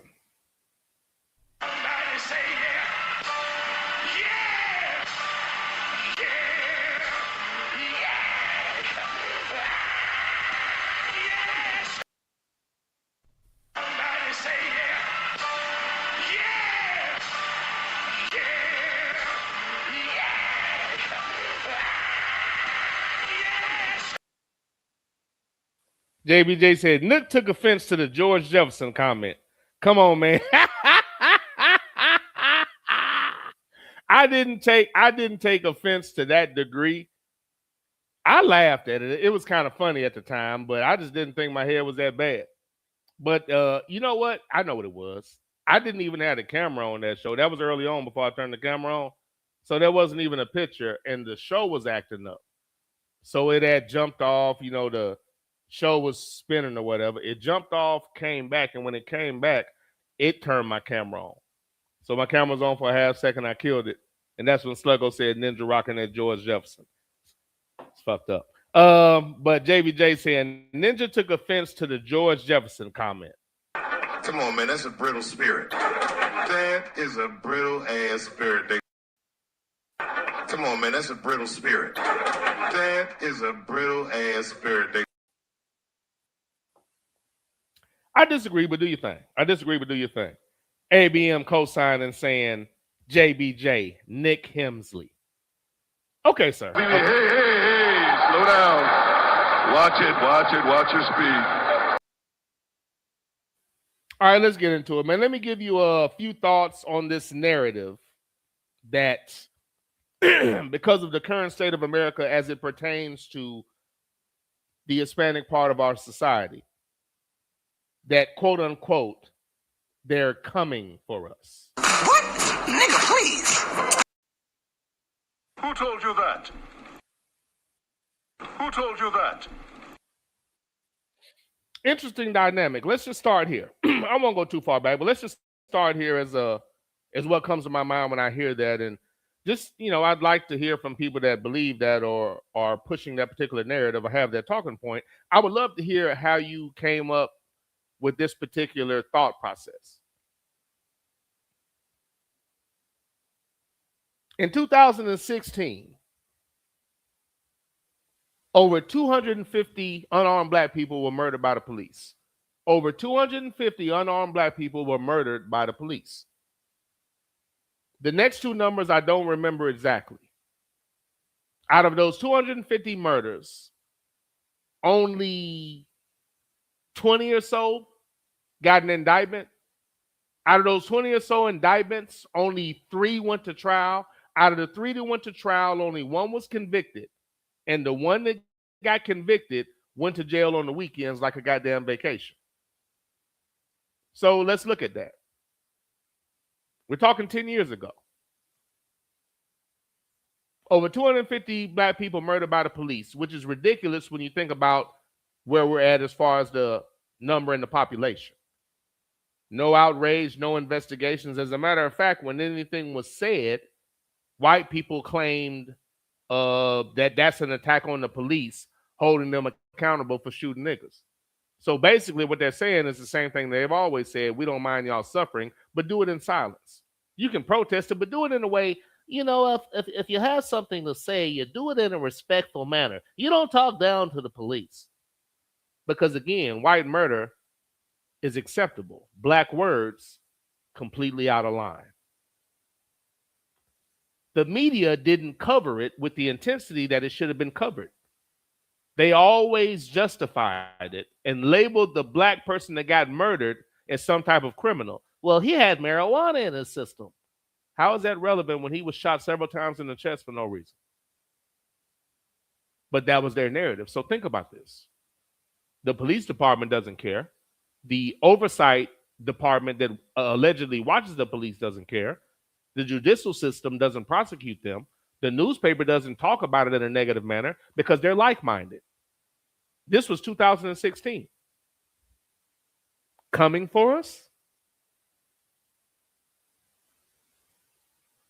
Who told you that? What? Nigga, please. Did you blind motherfucker? In 2017, Dylan Roof walked into a church in Charleston, South Carolina. Black people, being way too nice and friendly, let this crazy-ass looking Caucasian come into church. Prayed with and or for him. And for their efforts, Dylan Roof killed 9 black people in that church. The police came and picked him up, and again, let's talk about this. In the house of the Lord, random Caucasian shows up, black people being way too nice and inviting, allow the Caucasian to come in, and as a result, 9 black people are murdered. The police don't show up guns blazing, emotional, seeking revenge. They don't drop him dead in front of the church or in the church. They calmly cuff him, put him in the car, and take him to Burger King. Because you take kids to Burger King when a job well done has been accomplished. This was covered by the news, but not the way it should have been. There was no outrage. The police didn't show up guns blazing. You killed over 250 unarmed niggas the year before. You couldn't kill this cracker? Coming for us? You blind motherfucker. What? Nigga, please. Who told you that? When President Obama was running, a lot of the white people I went to school with, some I played sports with, came out the bag. And again, this wasn't when he won. This when he was running. And this is one of the things early on, if you didn't know, or just another affirmation that they look at it as us and them. If not, this would President Obama allegedly, I won't get into everything else, but just on its face, on its surface, that is the prime example of the American dream, allegedly. Came from nothing, worked his way up, made it to the highest office in the country, looking the way he looks. If you truly believed in the country and the American dream, that would have been something you would have been happy about. But such wasn't the case because they're happy as long as you're not in a position that makes them uncomfortable. Stay within the confines of this particular square, this particular boundaries, these boundaries that I've set for you. Stay right here. Anything outside of that, I don't like. Anything outside of that, I'm uncomfortable with.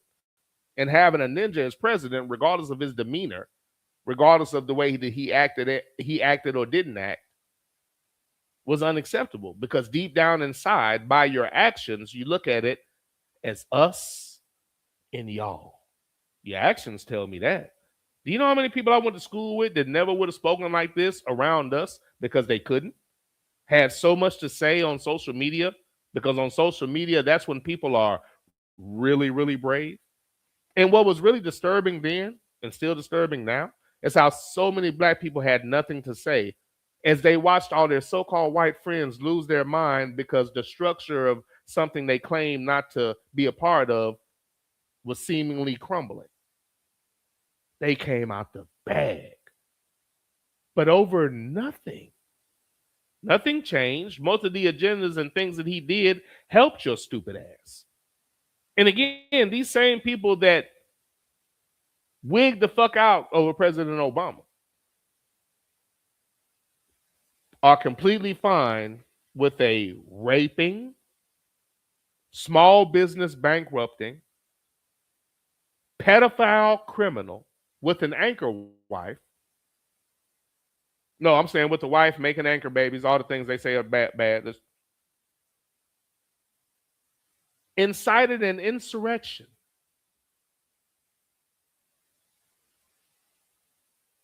But when Barack Obama wore a tan suit, they lost their goddamn mind. And the media covered the tan suit phenomenon or fiasco or controversy much harder than they cover January 6th. Coming for us? You blind motherfucker. I think when a ignorant white piece of shit can run on nothing but race baiting, attack the country he said that he loved, pardon all of the low-life motherfuckers that should have been shot in the face, along with every piece of shit that supports them. You. I love the country except when I don't get my way, man. Fuck all of y'all sideways. Do you remember how they were acting with Kaepernick? But you ignore this shit and you just smile and I'm supposed to be like, you're a good person? You're a piece of shit.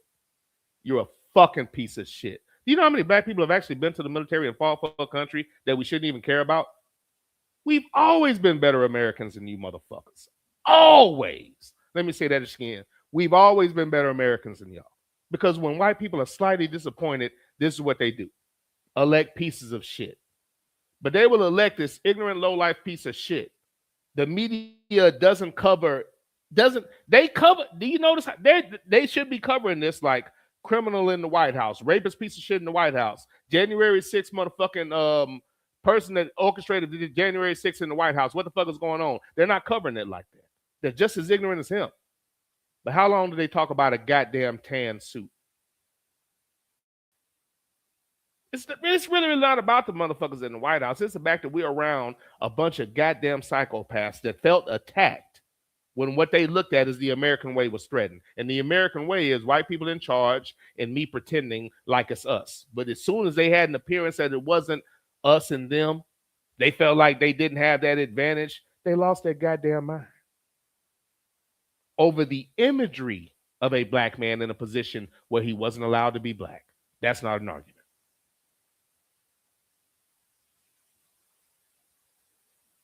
Coming for us. You blind motherfucker.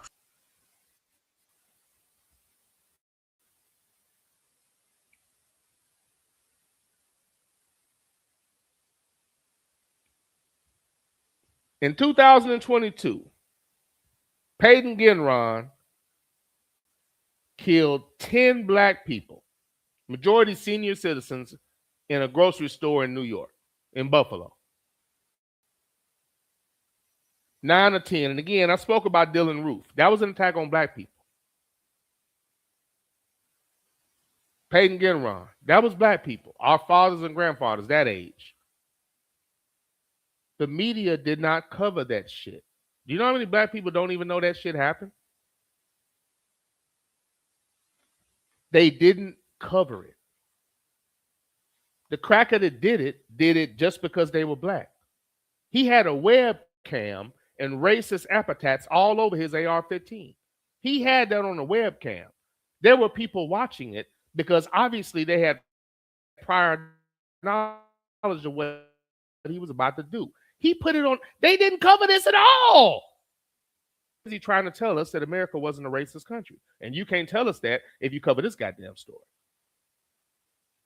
I've only mentioned 2 cases in those years of just psychotic citizens committing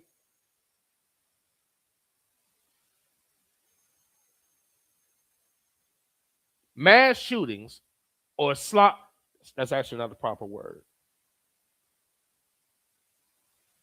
These were 2 different mass shootings with nothing more than the intent to murder black people, which they did, and both people walked away. Peyton Ginron has been sentenced to death, but that motherfucker's breathing. Both of those crackers should have died on the goddamn spot in a very painful way. They're both still breathing right now. It didn't get covered by the news. There was no outrage. Even famous black people that had a platform, because there was another set of shootings that happened around the same time. And there is no reason on the God's green earth that you can talk about the kids that got attacked, but you can't talk about a specific attack of black people. It didn't get mentioned at all. How the fuck can there be a mass shooting of black people in Buffalo in 2022 without it being wall-to-wall news? Because you can't push your beautiful country that doesn't see color bullshit if you tell these stories. I'm not even close to how many attacks that have occurred to black people in the past decade, but after all of this, these motherfuckers passed hate bills for Asian people. If you say something about an Asian person, things happen to you. You're not under attack when your cries are heard. If you say something about Jewish people, something definitely happens to you. And again, I'm not saying anything wrong. You could tell the truth.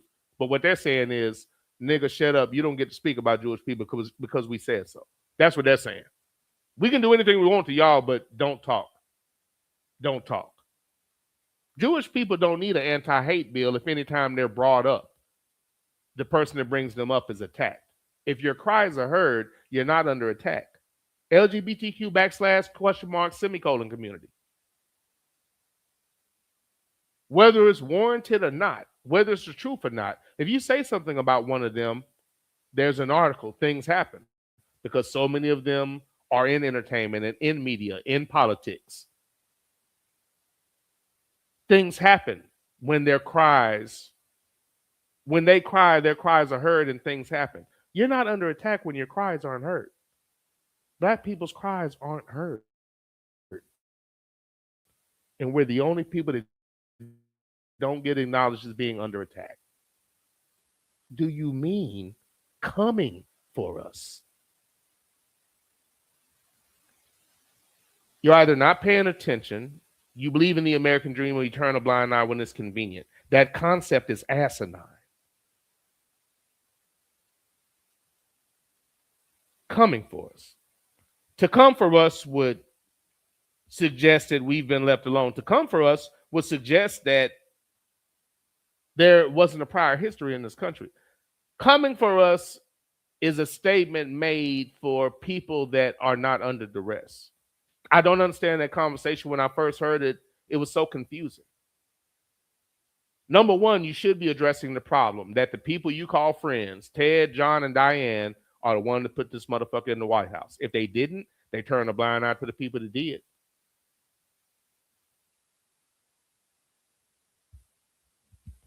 Start addressing them Stop blaming black men for allegedly not putting Kamala in the White House because mathematically that's not even possible. Y'all are big on education when it's convenient. So please address your white friends and white coworkers if you're actually trying to do something within the framework of the system. Otherwise, you're just pushing the white narrative, spinning your wheels, and not aiding in the primary goal of progress.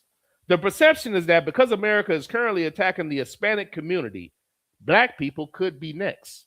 In reality, the mistreatment of black people is one of the oldest traditions in America. So please tell me, how can we be next when we've always been the primary target? You blind motherfucker. What? Nigga, please. This is the Underground Railroad Show hosted by your boy, That Ninja. Thank you for coming aboard and rolling with me. Truly appreciate it. When myself and ABM were having that discussion, I'm thinking to myself, I'm so frustrated that after all of this time and all of these situations, all of these examples,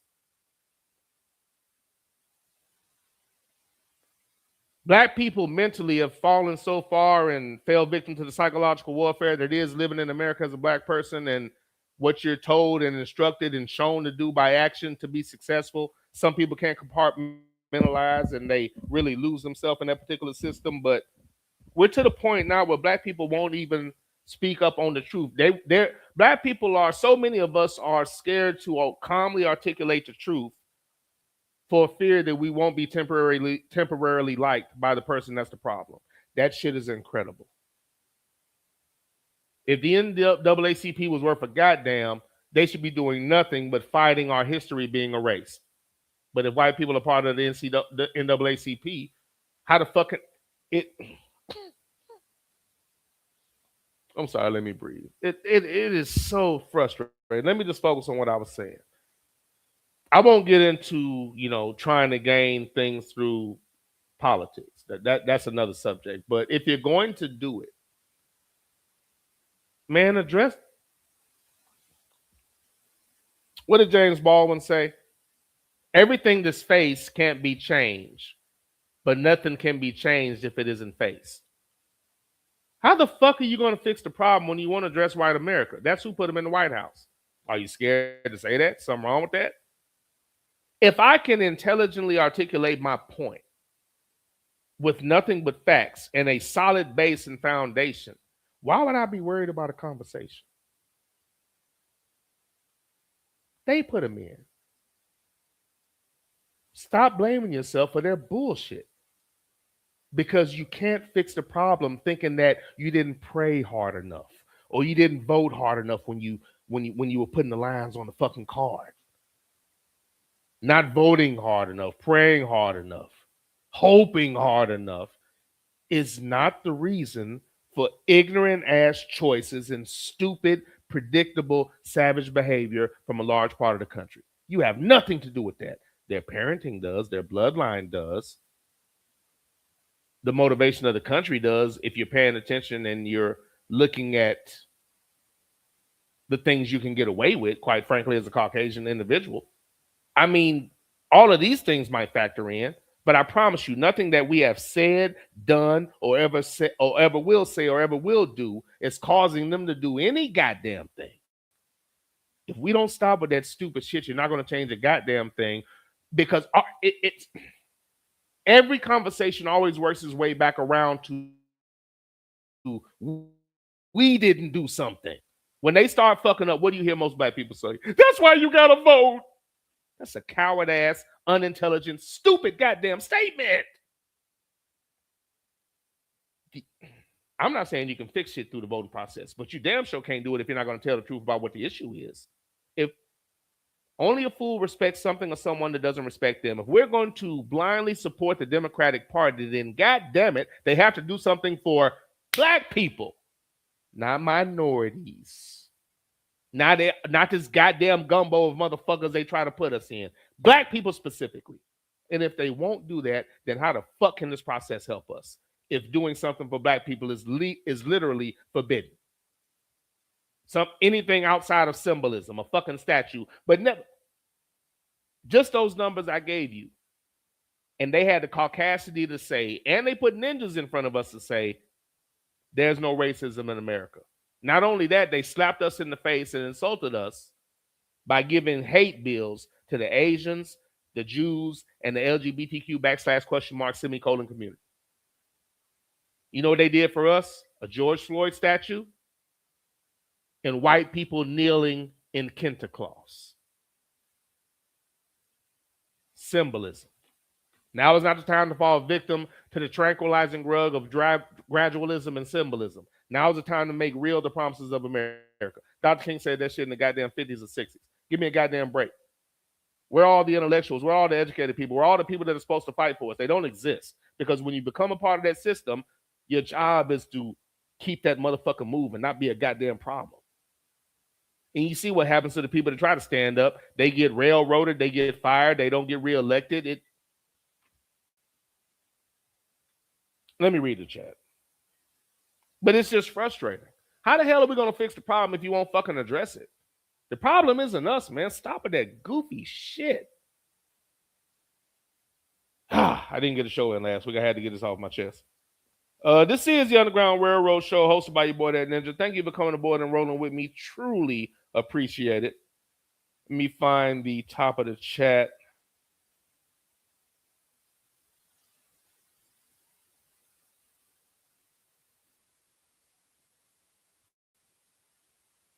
JBJ said, you take kids to Burger King when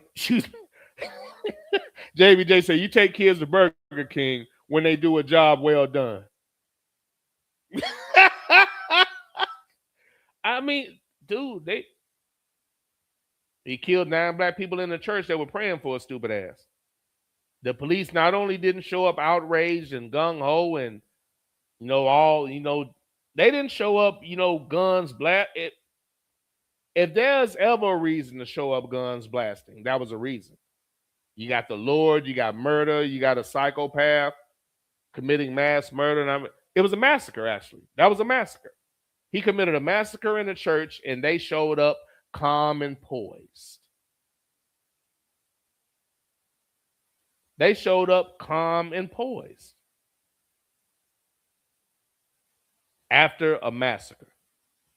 JBJ said, you take kids to Burger King when they do a job well done. God damn anybody who doesn't glorify his work. God damn anybody who doesn't glorify his work. And again, JBJ said, Amen, preacher. now there is a national outrage after 2 whites were taken out. Again, 2. And I'm not saying that's not tragic, but look at the difference in the goddamn response. Coming for us? Amen, preacher. Sluggo said, preach, Nick. Amen, preacher. ABM said, many of those who the terrorists pardoned from January 6th have committed felonies since. 100% fact. They've literally committed felonies. But America's so worried about black folks. America's so worried about black folks. Sluggo said, America pardoned those after the Civil War just as they did with the insurrectionists. Uncivilized behavior gets rewarded. That's true. If you would have put in jail or killed off those ignorant ass savages, maybe they wouldn't have continued to breed and spread the virus that was their existence. Now it's running rampant like a venereal disease on a college campus. God damn anybody who doesn't glorify his work. Raider for Life said, Van Lathan was making this argument on CNN. You have to face the racial part of the USA to move forward. Well, if you even want to move forward. If you even want to move forward. My apologies. I got to take this call.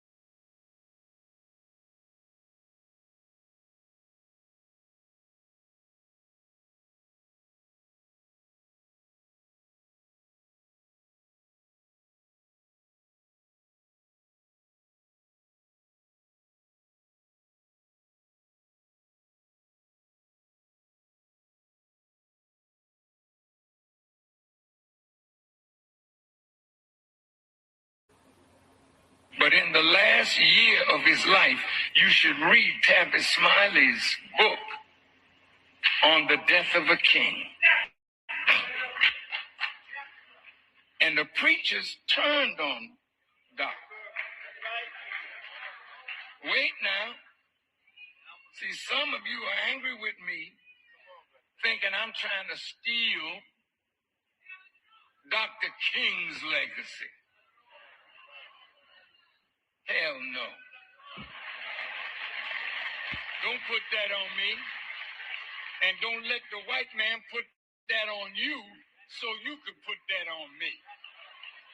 I'm raising Dr. King because it is wrong for you to think that that man died because he had a dream.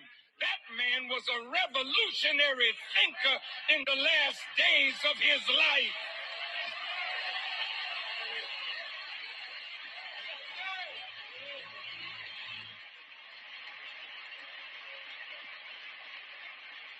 Some of his inner circle turned on him.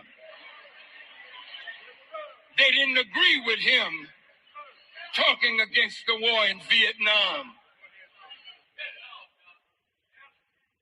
He was hurting that his own staff, some of them disagreed with him. Then churches denied him. They didn't want him in their pulpit.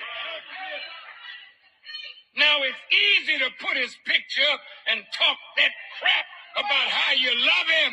You're a damn liar if you loved him. I want you to listen.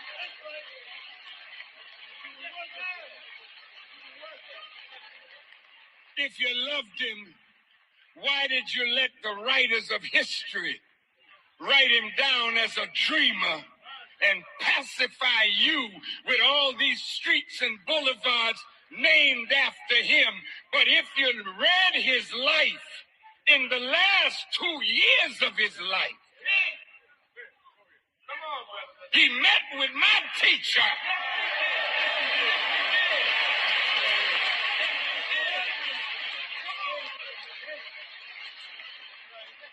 They had a beautiful discussion February 66. I don't know what they talked about, but I know my teacher. He loved Dr. King, but he showed him prophecy. He showed him where we are to separate from this enemy and not be integrated into him as Moses didn't integrate the children of Israel into Pharaoh.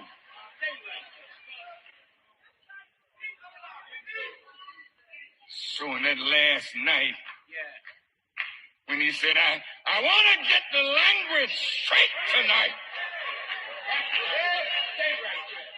he stopped talking Negro and began talking black. Yes, he did. He even agreed that separation might be better for us for a while. Like a people sick or diseased, you take them out of the public and you heal them. And then you send them back to the world.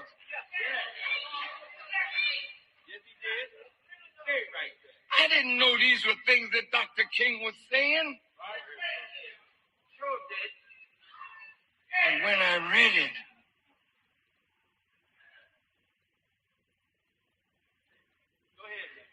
I said, this man,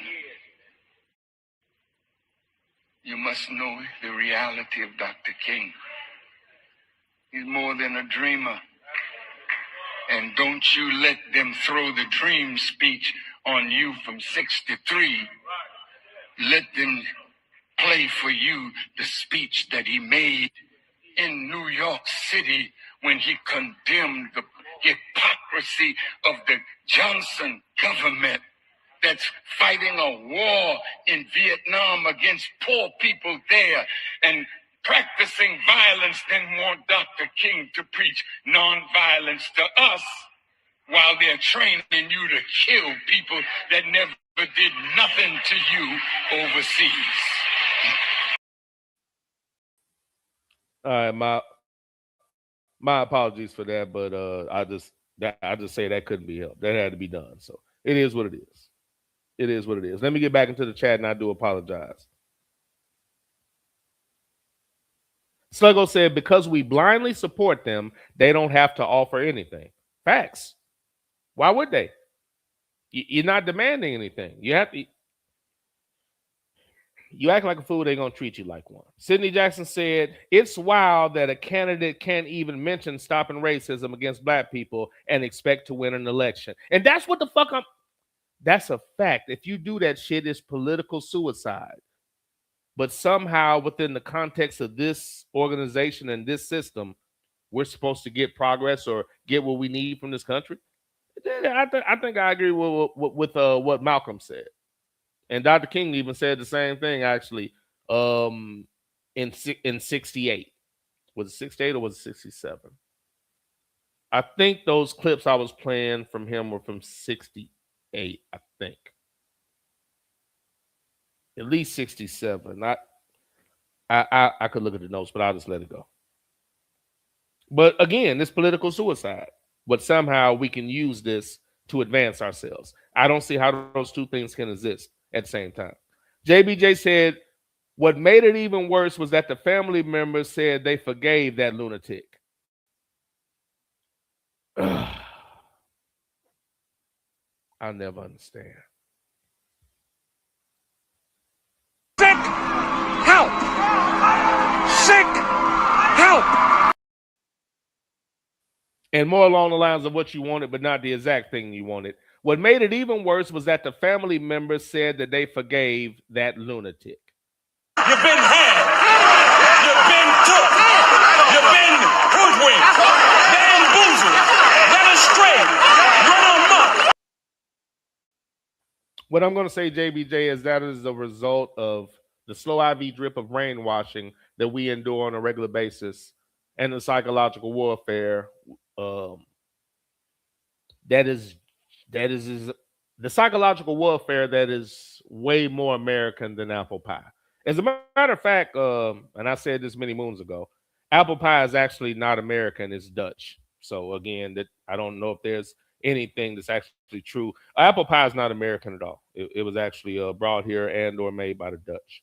So American as apple pie is actually bullshit as well. But most of it is. I'll move on. JBJ, that shit's crazy. That old forgiveness thing. But I think that soundbite's appropriate because it's because of the programming. And another aspect I won't get into right now because I'll lose so many people. Sluggo said they're not facing anything. There will be no racial reckoning at this pace. This plan is to flood the country with immigrants to weaken our political power. By the time we wake up, it'll be too damn late. God damn it, Sluggo, preach. Look, they preach. Woo, Jesus. Woo, Jesus. Somebody say yeah. Yeah.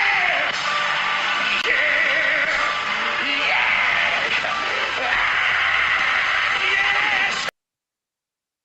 Bring us your weak, your tired, your huddled masses. When they brought all those Italians in and all of those, I don't know why I always forget. What are the original immigrants? Italians. God damn it. It was like three main groups initially. I don't know why I always blank on these because at the end of the day, they're just looked at as white, even though they still have a sense of their history. But Italians, there should be one that should be like real obvious. But right now, I can't fucking remember. Irish. I think Italians, Irish, and one other group. They brought them in. All of that bullshit was, come here, we need more workers because we're not going to pay these niggas money. We're used to them working for free. We're not trying to give them any type of economic floor. Dr. King even spoke about that. They brought all those white peasants in and gave them an economic floor, gave them land, gave them tax breaks so they could grow crops and establish something. They didn't give black people shit. They freed them into nothing and then incorporated black laws, which are basically slave laws. Another show for another day, but all of that is relevant. I hate when our shit is not talked about in detail and people say, sure. Do you know how fucked up or uninformed you have to be as a white person that always used to say everybody had the same opportunity? They either were telling a bold-faced lie or they were so uneducated they didn't know any better. But either way, You can't be old and white and not know that you had an advantage. Or you're so fucked up you think you deserve one. I don't know what the hell it is, but to come up in those times and actually pretend like you couldn't, motherfuckers can't come in the same door you can come in, but y'all had the same goddamn opportunity. Okay, motherfucker. Okay. The fuck out of here. Again, that's why I don't, you know what? I'll stop.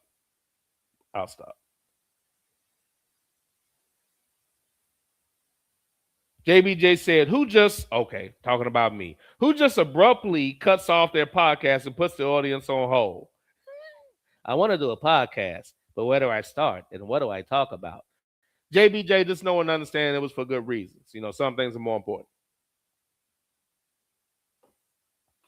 Some things are more important, sir. Raider for Life said, nah, the plan was to get rid of immigrants and have black folks do the jobs they were doing. Farmers are actually surprised it didn't happen.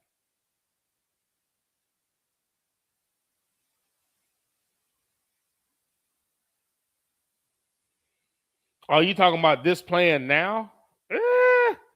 Snuggle said, we act as if our forgiveness will change their hearts. Maybe that will work with sane people, but it clearly doesn't work with psychopaths. Let me read that again. The truth is for everybody, but everybody might not be for the truth. We act as if our forgiveness will change their hearts. Maybe that would work with sane people, but it clearly doesn't work with psychopaths. Once again, one of the characteristics of psychopathy and or being a psychopath is that when confronted with the truth and or the reality of what you've done, when being held accountable, you feel attacked and you lash out. There is no cure for psychopathy. Only isolation and death. There is no cure. Sick help! Sick help! The truth is for everybody, but everybody might not be for the truth. Thank you, Raider for Life. Italians, Irish, Polish. I remember I don't know why I was about to say Polish. I couldn't remember. But the Italians, the Irish, and the Polish, they brought them in. The Italians back in the early 1900s sent like $2.5 million back home. They made so much money as a race or as a group, they were able to send $2.5 million back home. They did not want to give black people that economic floor. Because without that, we still managed to come up and outdo their worthless ass. And what did they do? Sanction massacres. And now what are they doing? Erasing the history of the massacres that happened. But they're coming for us. Nigga, please. This is the Underground Railroad Show hosted by your boy, that Ninja Man. I appreciate y'all. Thank you for the back and forth. Do I want to go on any type of football rant? Or do I want to get out of here and chill out for the evening? Let's see. I'll give you, let me make sure I'm done here. Yeah, let me unwind. Let me unwind now. But again, that bring us your weak, your tired, your huddled masses. They might as well say, fuck these niggas. That same thing. But again, just one section of that group, $2.5 million got sent back to Italy. Imagine what black people could have done with that economic floor. But the country purposely didn't want to give us that. And then later on, when we asked for reparations, these evil, low-life, should be shot in the face motherfuckers say shit like, you want a handout. No, a handout is what your goddamn ancestors got. They gave the Italians a handout, the Polish people a handout, and the Irish a goddamn handout. Then they let y'all run the police department, and y'all are still acting like asses toward black people to this day. I hate that false equivalence when they say everybody came here and everybody faced discrimination. Coming here by choice and being brought here in bondage is the same thing. Nobody's that stupid. They just want us to shut the fuck up so they can enjoy the peace that our ancestors built for them. And to that, I say, fuck you. Sideways. Oh, you know what? I did actually. Thank you for reminding me, sir. Thank you. Raider for Life sent another text. Thank you, sir. I almost forgot. Thank you. From Raider for Life. And again, Twitch wouldn't take this. Yesterday, my pastor quoted Bill Clinton's statement on Minneapolis in recent weeks. We watch horrible scenes play out in Minneapolis and other communities that I never thought would take place in America. people, including children, have been seized from their homes. People, including children, have been seized from their homes, workplaces, and the street by masked federal agents. Quote, his response was, "Oh, really?" He then said, "You haven't seen it before because you weren't looking." Highlighted George Floyd and the presence of the KKK in America. He was on it yesterday. Hey, shout out to your pastor, because most people would just say the get along statement. The truth is for everybody, but everybody might not be for the truth.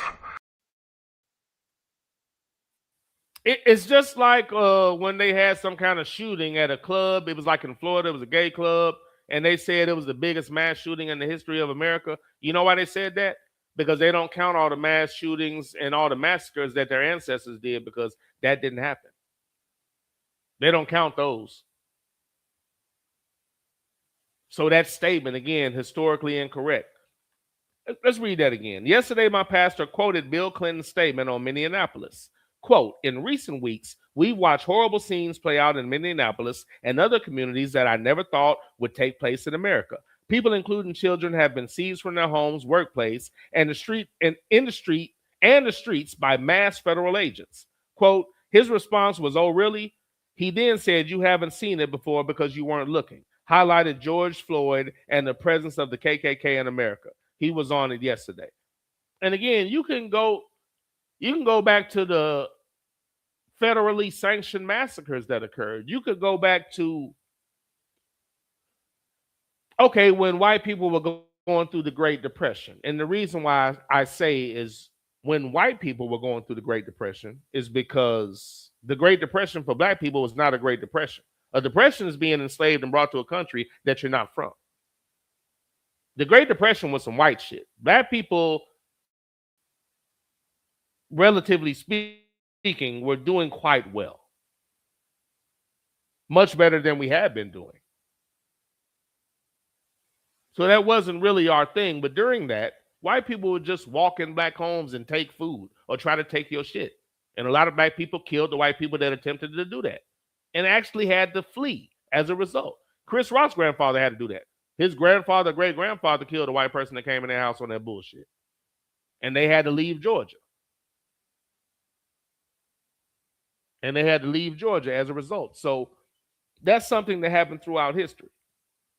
So great point. Again, it's happened. It's just like the massacre thing and talking about a mass shooting. No, it's been way worse. But again, y'all discount, dismiss, or ignore what your ancestors did to us because, again, it doesn't push your bullshit narrative. And if we really understood who they were, who they are, who we were, and who we actually are, it would solve a lot of the issues. I think one of the main things would be some of us or a lot of us would hopefully stop hanging on everything that they say and do. Because some people look at the news and that's all it takes. They're actually, despite everything that shows you the contrary, so many of us believe that if something is in the news cycle and repeat it over and over again, and they put some ninja up there to repeat their bullshit as well, that it must be fact. That's all it takes. It never crosses your mind that these are some evil, lying motherfuckers that inherently don't like you and are always going to be biased in their views. Sluggo, as you were saying, I don't know if there's anything they can do for some people to still have people blaming us for what's happening right now with that you didn't vote bullshit. Everything they're doing is working, every distraction, because that's a bullshit white narrative and a distraction. You better concentrate on the problem. It's not the people in the White House that you're never going to meet. It's your neighbor that thinks like them. Untrained pets piss and shit everywhere. I repeat, untrained pets piss and shit everywhere. Wake up! Wake up! Wake up!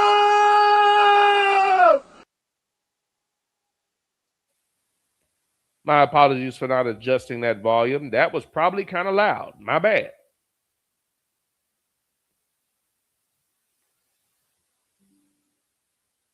JBJ said, great info, sir. I appreciate it. Sluggo said, appreciate that, JBJ. Sluggo said, apparently black people were doing well at the start of the Great Depression. The Harlem Renaissance was during that time, if I recall correctly. That's my point. That depression shit was for white people.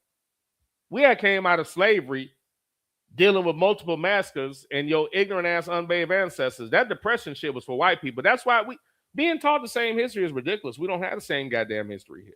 That's not racist. That's not starting shit. That's the truth.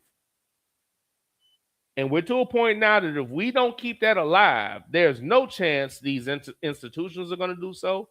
You think there's a chance that if you, quote unquote, get in a good neighborhood, that you're going to have a teacher or a school system that actually gives a fuck?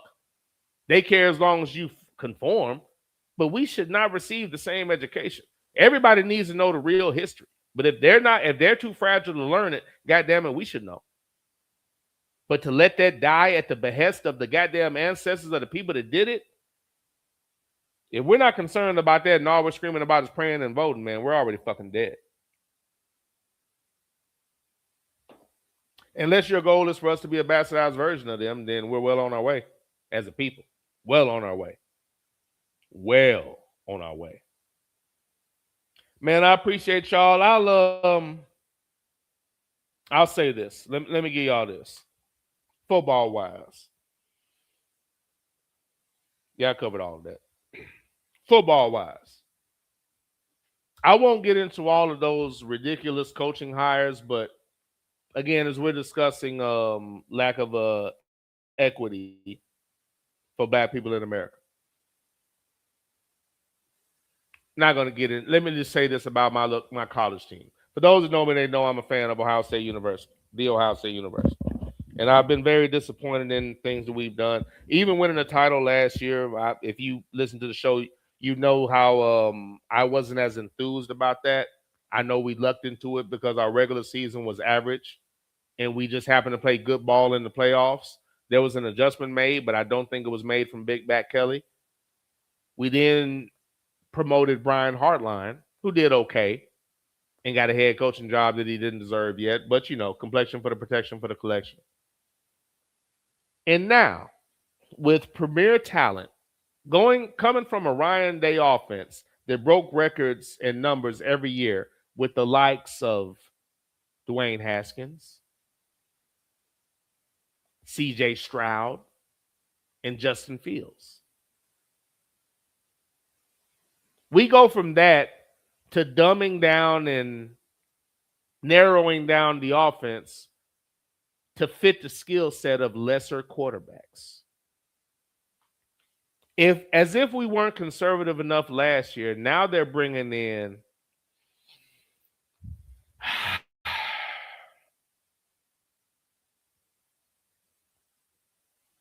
Arthur Smith.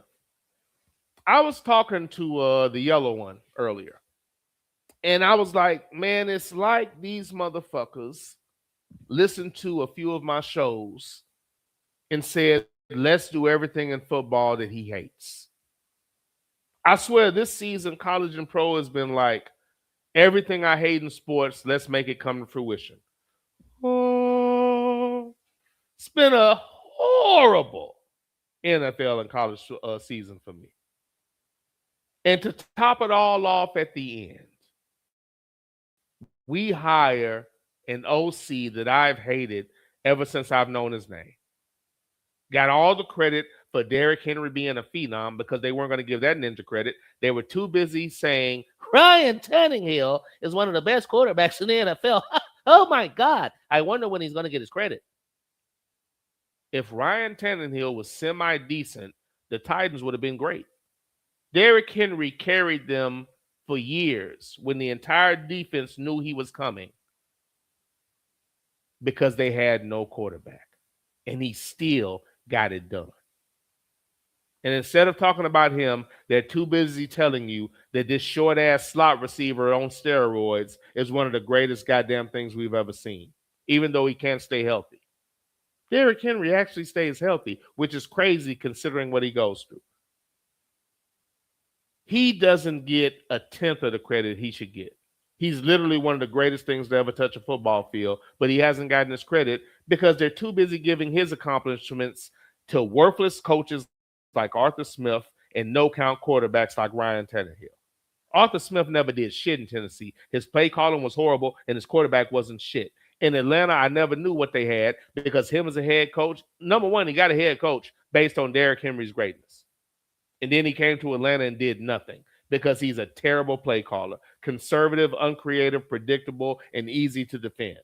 When it works, it looks okay. But any decent defense shuts it down because he's conservative, predictable, and everything is within this 35 to 40-yard radius, which makes it so easy to guard you or defend you, rather, to scheme against you. And he just continues to get employment. I'll never understand it. I've been screaming that since he was the OC at Tennessee. Then made a head coach in Atlanta. Went to Pittsburgh as an OC. And now, out of all the places on planet Earth,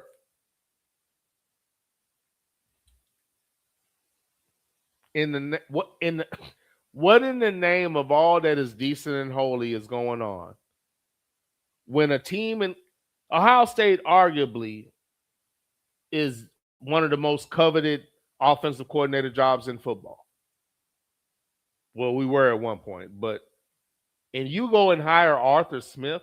Now, I get it. You need an Arthur Smith when you have a mediocre-ass quarterback like Julian Sand, and you just want to dip and dunk and take an occasional shot because that's all he can fucking do. But we're so far from what we used to be. Ryan Day never needed to give up play calling duties. You're breaking records offensively. Finishing a game has nothing to do with a lack of offensive production. And ever since he's let go of the reins, I've hated the direction we went in offensively. Hated it. And now you bring in an OC that I've always hated, Arthur Smith. The yellow one was so happy to call and make sure that I was aware. He was so happy to call and make sure that I was aware.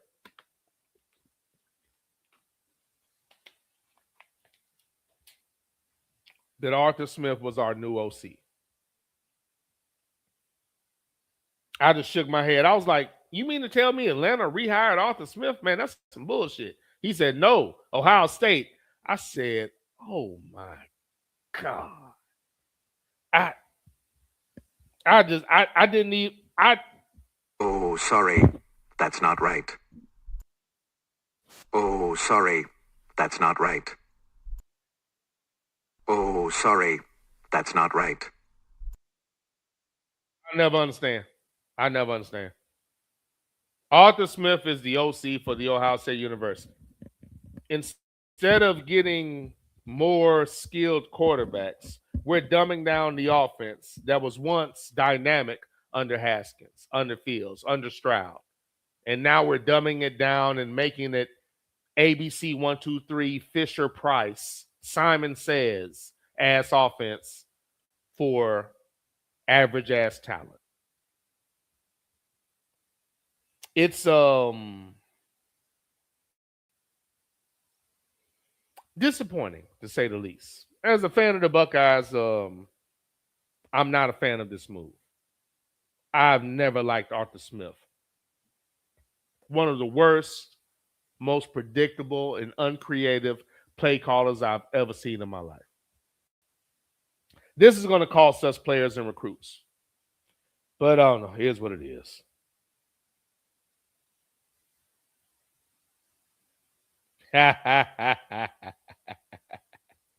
ABM said, don't promise a show, Lou. Your resume of missed shows with no alerts is impeccable. You know what? I am bad about alerting y'all about that, but I've never, up until last year, I've never really needed to. If I missed a show back in the day, I always made it up. So last year was the only year I had that was that bad as far as being inconsistent. A lot of reasons for that I'm not going to get into over the air, but my apologies, man. Very inconsistent year. The shit has always been up. It wasn't money or no shit like that. I wasn't there, man. I just wasn't there mentally. So I just didn't. You know what I'm saying? I wasn't there mentally. So I just had to get back right. A lot of things. It was a busy time, man. A lot of shit was popping off. JBJ said, I'm really not excited about watching this Super Bowl. I'll only watch it since it will be nothing else on. JBJ, I'm not sure if I'm watching or not. I mean, again, this season has been a nightmare for me. I picked up Atlanta as a team, beating quality teams, losing to lesser teams, lost 2 or 3 games on a field goal, lost Michael Penix before the end of the year. And then these low-life, ignorant, stupid-ass motherfuckers fire Raheem Morris after 2 goddamn seasons when you can see the potential. And now they brought in a pasty-ass regime, and I don't know what they're going to do. Mike Vrabel's bitch-made ass is in the goddamn Super Bowl, and now white American media gets to have an orgasm over him. Overrated-ass quarterback, put in an ideal situation, is now in the goddamn Super Bowl, and now they get to push that fucking narrative. Seattle gets rid of Geno Smith, bring in Sam Darnold, and they go to the goddamn Super Bowl. Everything about this shit makes me sick to my goddamn stomach. Everything about it. Now, it's football. I can enjoy that, but man, this is the most fuck yo black ass season ever for me. It's like too many ninjas winning Super Bowls. Let's fuck this up. And the teams that had all the potential in the world, for some reason, they had dumb coaching that everybody ignored. I don't know how. Super Bowl winning quarterback, let's bring in an incompetent OC and just let him do whatever for the whole year.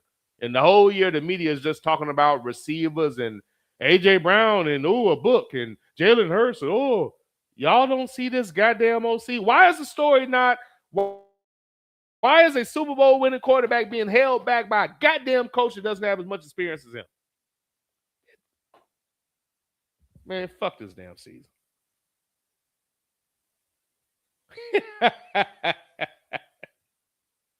But I'm not excited for this Super Bowl either, JBJ. JBJ laughing at the yellow one. Sir, just the yellow one. You know what I'm saying? It's just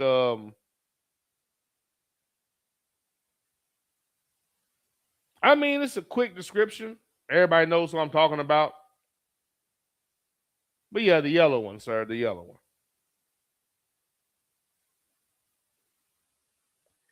Yeah, conversations with the yellow one. We had a nice little convo earlier about some of these things and discussing this country known as Amerikkka.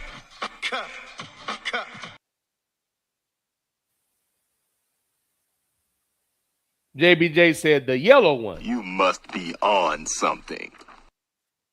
You must be on something. Sluggo said, I've watched both college and NFL last year, but it's probably the least amount I've watched since my overseas days. They're slowly becoming the NBA for me. I 1000% co-sign that. That's kind of how I look at it. They're slowly becoming the NBA, and it's disgusting. Well, I'm starting to choose TV series and going out over watching football, which I never used to do, not if it's a so-called ideal or big-time game that I can eat at the house, it's just, but I chose that a lot more this year. I chose experience and living and doing things a lot more because football season was so disappointing. I'm like, this isn't even worth it, man. Let me go do something else other than being frustrated by what I'm seeing on the screen. Watching football this year for me,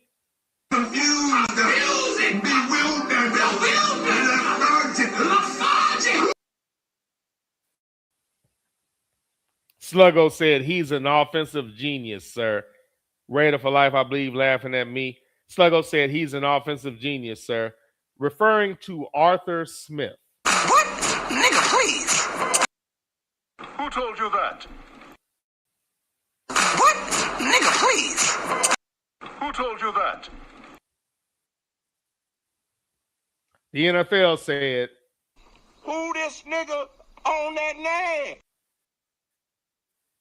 And this is the season I get as a result. Oh, by the way, white people that had a problem with Black History Month and felt like a statue of George Floyd was too much and were outraged by white people kneeling in Pentecost, all symbolism that led to nothing and means nothing. For white people that complained about Mexican Americans saying they were taking jobs, Upset that black people have jobs that you wanted to get because you felt like affirmative action kept you out. Let me reiterate this. I said this before, but let me say it again. Affirmative action is not to give unqualified black people opportunities.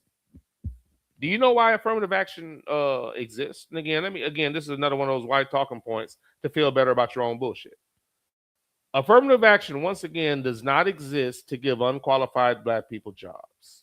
It exists because without being forced to, most white people would do the white thing instead of the right thing. In other words, they had to force most of you to do that because otherwise you just wouldn't fucking do it. There's no historical evidence to support your bullshit claims. Every time black people have been in a situation to get a job they've never done before, we've excelled at that shit. So to even claim that is stupid. You're just used to getting things you didn't deserve. I hate when that's said and nobody checks that shit. Once again, affirmative action is not to hire unqualified black people. It's to force white people to do the right thing instead of the white thing. Because you're not going to do it on your own. It's because you won't act right. Not because we're not qualified. Miss me with that. But again, if you can rewrite the history of somebody who your ancestors treated savagely throughout history and nobody blinks, why wouldn't you think you can get away with it? There's plenty to be outraged about, but it's not being talked about. Sidney Jackson said, I'm 100% not watching the Super Bowl. I have no interest in either team. I don't either. Sidney Jackson said, tomatoes thrown at that fired Eagles OC. Sucks. The black dude that was the OC the year they had a good record, but the offense didn't look the same, they fired that nigga in the middle of the season. But he let this sorry, worthless motherfucker call plays all year. And the whole year, all I'm hearing about is A.J. Brown and Jalen Hurts, and nobody's saying anything about an unqualified OC. Jalen Hurts, as soon as that motherfucker started calling plays, Jalen Hurts should have told him to go to hell. I would have changed everything that motherfucker called. What the fuck are you going to do? I've been to the Super Bowl twice. You've never called plays before. Sirianni's been to 2 Super Bowls, so his bullshit's going to be tolerated, but pure fucking stupidity. It's just so all the teams that had the potential to do something just magically didn't want your team to do well. You magically can't see that this. Why don't y'all just let that motherfucker run the offense that he does well? They don't do that to any of these white people. They have an offense that they run well. They don't come in and change every goddamn thing. It doesn't make any fucking sense at all. None at all. This is the Underground Railroad Show hosted by your boy, That Ninja. Appreciate y'all, man. I know I have cows I haven't read. I have some football talk I could get into, but I'm not interested in the pro shit at all. Been a terrible year for me all the way around. Just on a personal level. Horrible fucking year. Let me think. I can't give you a day right now. I will attempt to give you a bonus show, try to make up for last week. I don't plan on having the type of year that I had last year. Most inconsistent year I've ever had in podcasting. I'm going to go ahead and get out of here, man. Chill out for the evening. I'm not going to do the cows today. Next show, I will do the cows that I have, and we'll keep those going. I haven't gotten rid of them. I've just been a little negligent, and I apologize for that. But I will give you the outro before I get out of here, man. I appreciate y'all. Thank you for the back and forth. I consider said back and forth to be therapeutic, which makes all of you my de facto therapists. And as always, ladies and gentlemen, I thank you for the session. Moms taught me how to cook when I was younger. Wait a minute. What were we just talking about? That from moms? No. That was it. I did talk about that extra thing, right? Got that. Yeah, that's it. Moms taught me how to cook when I was younger. I still love to cook to this day. Thank you for that skill set, moms. I appreciate it. Shout out to that beef stew. I'm about to go get another bowl of it. That shit fire. Pops taught me to think of all I speak, but speak not all I think. Simply put, that means that you need to at least think about what you're about to say and who you're about to say it to. And sometimes, perhaps you just need to shut the fuck up. But think all you speak, but speak not all you think. Pops also taught me how to be a man. I appreciate that because when I witness those that don't conduct themselves in that manner, I don't have the words to express how grateful I am that I'm not one of those individuals. Love you, Pop. R.I.P. DT. And as always, I take a shot for Pop. R.I.P. DT. Love you, Pop. It's okay to think. It's not illegal yet. If somebody teaches you something, take the time to look into it for yourself. This initiates the learning process. If somebody teaches you and you take it at face value, you're being taught. You don't want to get taught, you want to learn. Meaning when somebody tells you something, you research it and find out about it on your own. Always learn, don't get taught. Always learn, don't get taught. Pops taught me that a man who trims himself to suit everybody will soon whittle himself away.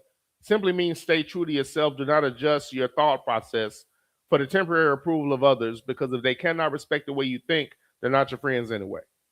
And to quote the last line of Mass Appeal by the late, great guru, I'll be kicking the reel while they'll be losing the race, trying to chase Mass Appeal.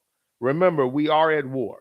It will not be reported, it will not be reflected as such, but please get at least one long gun and one short gun. Please get at least 1,000 rounds of ammunition for each.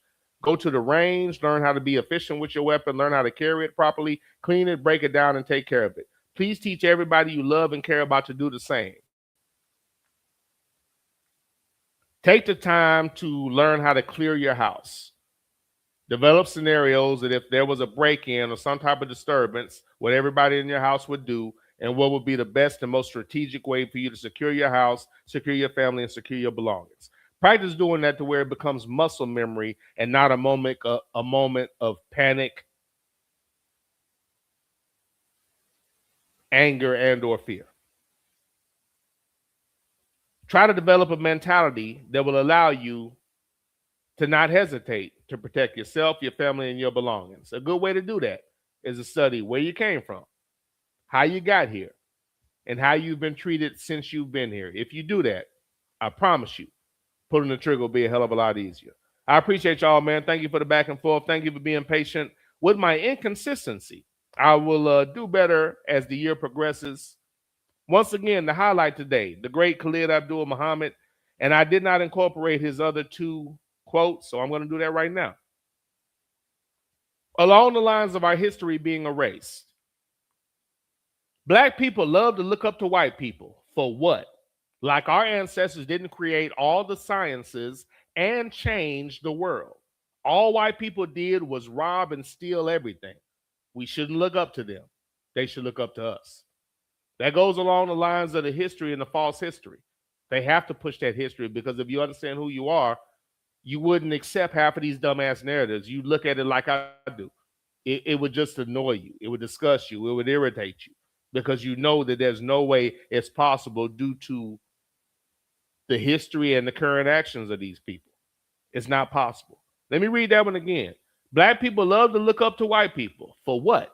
Like our ancestors didn't create all the sciences and change the world. All white people did was rob and steal everything. We shouldn't look up to them. They should look up to us. When the Moors invaded Spain, they brought science, mathematics, music, cleanliness. You need to bathe. Stop fucking your livestock. Put the livestock outside. Stop fucking it. Stop. Stop. Stop. Wash that off. Clean your food. Cook it in a timely manner. The first raised walking streets were done by the Moors. Those are sidewalks, street lights, lit streets. The Moors brought that to Europe. None of this is taught historically. So that's why that's true. They just stole all that shit and claimed that they did it. There were only a handful of libraries in Europe. In Moorish Spain, there were like over 50 or some shit like that, maybe more than that. There were no libraries in Europe. That was a Moor thing. Those so-called philosophers waited for years to get into the mystery schools, and they claimed all the knowledge that they were taught. That's why that quote is so powerful and so True. And my favorite quote by the great Khalid Abdul-Muhammad on the way out: when white folks can't defeat you, they'll always find some Negro, some boot-licking, butt-licking, buck-dancing, bamboozled, half-baked, half-fried, sissified, punkified, pasteurized, homogenized nigga that they can trot out in front of you. And if we're dealing with recent history, see Nicki Minaj. See Nicki Minaj. Appreciate y'all, man. Thank you for the back and forth. I'll see y'all next time, next Monday. As always, take care and be easy.